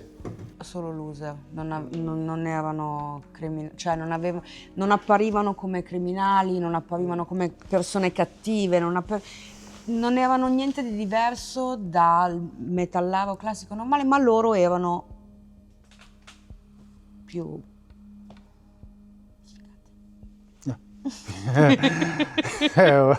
Like she said, you know, like they're not are even criminals. They are not even in a gang or having this kind of attitude, like a criminal attitude, you know, like when you're a real assassin or a criminal, you can feel this person. No, according to her, it's like no, just normal person. In fact, like she said, like a social, not antisocial, No. asocial, outcast, you know, underground, outcast, like another group of guys, you know, these kind of guys, they never take care of them, they never pay attention what they do. They were just like shadows in the club that Yeah. nobody paid attention to. Yeah, Non erano le anime della festa, ecco. yeah, we're not the soul of the party. Yeah. We're just another group of guys who've been there, listen music, take care of their own things, and that's it, you know? So how many times did you interact with them, or, you know, speak with them, if that happened? Hai parlato qualcuna volta con loro? Probabilmente sì, ma non me lo ricordo. She says probably yes, but she doesn't even remember. Probably hi, hello, Sì, 2 words, 3 words, non ho mai avuto rapporti but not a real interaction with them. stretti. Non... So what I Because- can say is one of the bands, the name of the bands that they used was Nobody, Yeah? but for you there were nobody. Nessuno. Nessuno. So what was it like when you heard about the crimes? Like personally, not to the city or anything, but like how did you feel when you heard about what happened? E come ti hai sentito nel momento che hai saputo che queste ragazze avevano fatto dei crimini così? Ovviamente non è una cosa bella, ma la cosa che mi ha dato più fastidio è il fatto che comunque li hanno subito categorizzati le bestie di Satana, quando in realtà omicidi rituali, quando non era vero niente. Quindi c'è stato fastidio. Cioè, mi dispiace per le vittime, ok, ma c'è stato fastidio per poi tutta la cosa che si è creata. She feel angry and she feel annoyed in the same that Italia all the time has been very have very prejudice, like I said, yeah, prejudice about people like us, you know? And she gets mad because these guys doesn't really do the things that the people then talk about that, you know? It's nothing about rituals, it's nothing about real Satanism or spiritual things. They're just a crime, another crime. But the public, the media, and the society turn into this normal person which do a normal crime, this level of Satanists and rituals, and with the reputation we used to have in the past, they ruin more the reputation.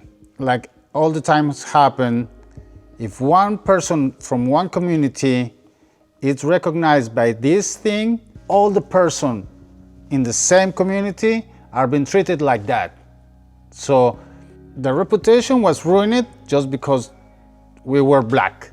And then after this crime, it's getting worse, you know? All the people related, oh, black metal, dead metal, Satanism, dead, killing babies, killing animals, which in fact is all contrary. We love animals, we love kids, we just want to be normal person doing normal things, you know? It's more dangerous a politician or something like that. So do you think that after the crime happened, there was a lot more prejudice towards that kind of community and group of people? Che sì, dopo dell'incidente del crimine ha avuto più pregiudizio in contro di noi, della nostra comunità. Sì, ovviamente sì. Obviously yes. Anche perché le persone al di fuori, come vedono una persona che ha uno stile particolare, quindi metal, gotico e via dicendo, disastro. Quindi, tu sei amico di, tu sei, cosa fate voi? Cioè, solite cose da bigotti, normalmente cristiani e via dicendo. Yeah, like we told you before, of course, it could be the worst scenario because after that crime, everybody related our community with criminals, you know? And in this area is like the castity belt, the cinturón de castidad in the United States. There are very, the Bible Belt. Of course, Italia is the root of Christianity, you know. So all the Christians says, if you wear black, you're a demon, you're a Satanist, and you're a bad person, you're a criminal. Just because. There was even back in those days, there was a reaction from the Vatican. There was a lot of other murders, and all they were close to that little circle of friends. What's your opinion of that? Do you think it's just coincidence, or do you think there is a real conspiracy thing, or do you think it's just I don't know? What do you think about this?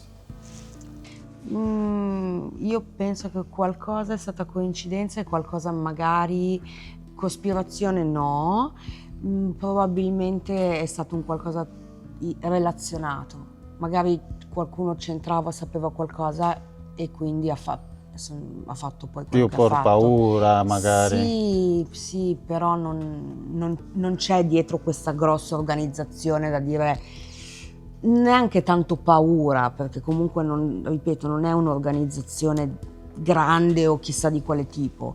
Erano dei ragazzi normalissimi che hanno fatto cazzate e Well, according to Monica, she says like we've been talk all the time. This was not a real mystical satanic group. It was not an organization.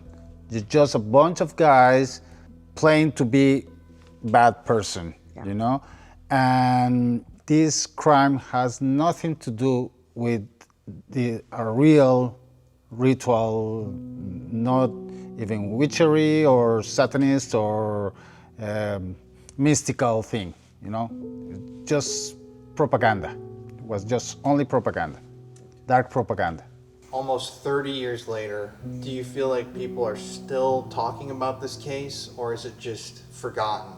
Like, does it ever get brought up? Is it fading away? Because it's pretty crazy to see the fallout back then of what happened.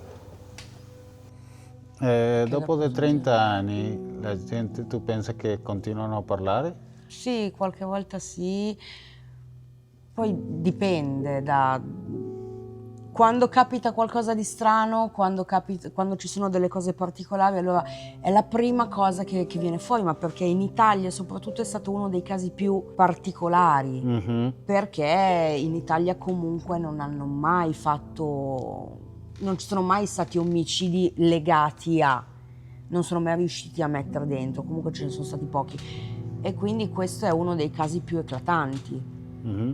E se ne parla, sì, però lascia un po' il tempo che trova adesso. Ma anche perché comunque, bene o male, penso che ormai l'opinione comune su queste persone qua sia abbastanza chiara. Con rispetto a quello.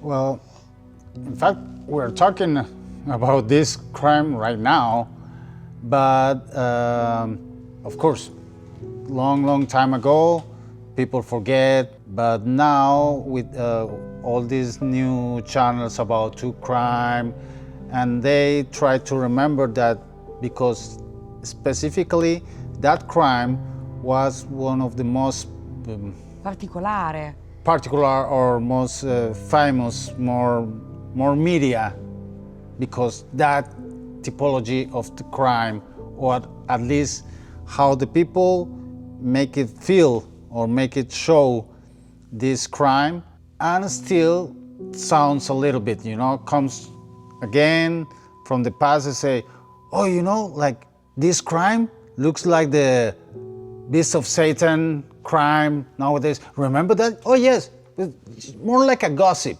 you know, like a memories or paraphernalia, something like that.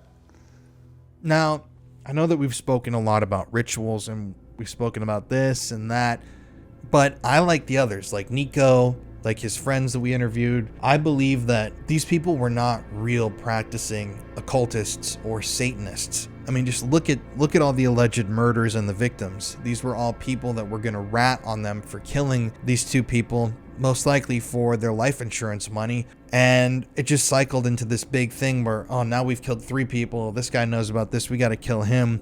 They were really what seemed like targeting just people in their circle and taking out potential witnesses and rats. I don't see really any connection to a satanic angle throughout this besides the name and obviously some of the stuff that they did. I mean, they were legitimately doing rituals. That is not up for debate. That the police found that evidence. There's tons of evidence. There's testimony. There's lots of people that knew them.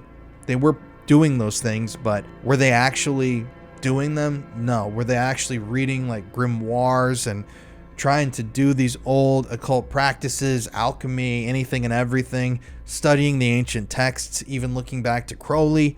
No, they were not doing any of that, I don't believe. I think that, like everyone else has said, this was kind of just a group of rejects who did something bad at one point and then felt like they needed to cover the tracks of doing that something bad and ended up doing a ton more really bad things over time. Now, I do have to state though, those Sonno Lombardo woods were very horrifying. There is a very, very prescient energy that you can feel in your chest and you can feel on your body. And I believe, after reading all of this and researching all of this, I truly believe that there are more bodies in that forest area that have never been found. I mean, it's a huge area. And if this is where they were going to do these rituals, they've never found, not only the body of Christian, one of the victims, but also like this unnamed prostitute. And they're saying there's tons more people. Who knows what else the beasts of Satan did that they've never admitted to, or that's never really been discovered in the first place. Old missing persons cases that could be solved if these people were honest. And I think the most truly frightening thing about all of this is that a lot of these people who know, I think, a lot more than what they're letting on to, are out there freely right now. And I understand that we filmed this video with Nico. He is a convicted killer, and we fully understand that, and I fully get that, and I've had a lot of conversations with him at this point and picked his brain, and obviously we do not endorse what he did at all. I think he's a highly intelligent individual with a lot of information that he can share and dots that he can connect, and he really is useful when we investigate cases like this because he's like a walking encyclopedia of evidence and facts. But, Nico, unfortunately, he murdered someone. He served time. That's the justice system in Europe. I have nothing to do with that. He's out free. But he's admitted to what he's done. And according to him, he's rectified that and he's come to terms with that. And he's gone through all the therapy and he's learned about himself. But with the beasts of Satan people, I mean, we're talking here about individuals that could be connected to up to 20 murders, probably even more. I mean, who knows how many other bodies were never found or never connected to them. You've got 18 alleged additional bodies in addition to the 4 confirmed victims. So you're looking at 22 really at minimum. And these people are out there, and these families never received the answers that they so desperately deserved because of these like truly evil individuals. But yeah, please let me know your thoughts in the comment section below. I'm really eager to hear what you guys think about this episode. Next week, we have another banger video coming to y'all from Italy. We have so many amazing videos. I think next week we'll do the blood sacrifice pyramid. But yeah, there's just so much here that I'm so excited to share with y'all from our Italy trip. Thank you for watching. I will see you guys next week, and stay spooky.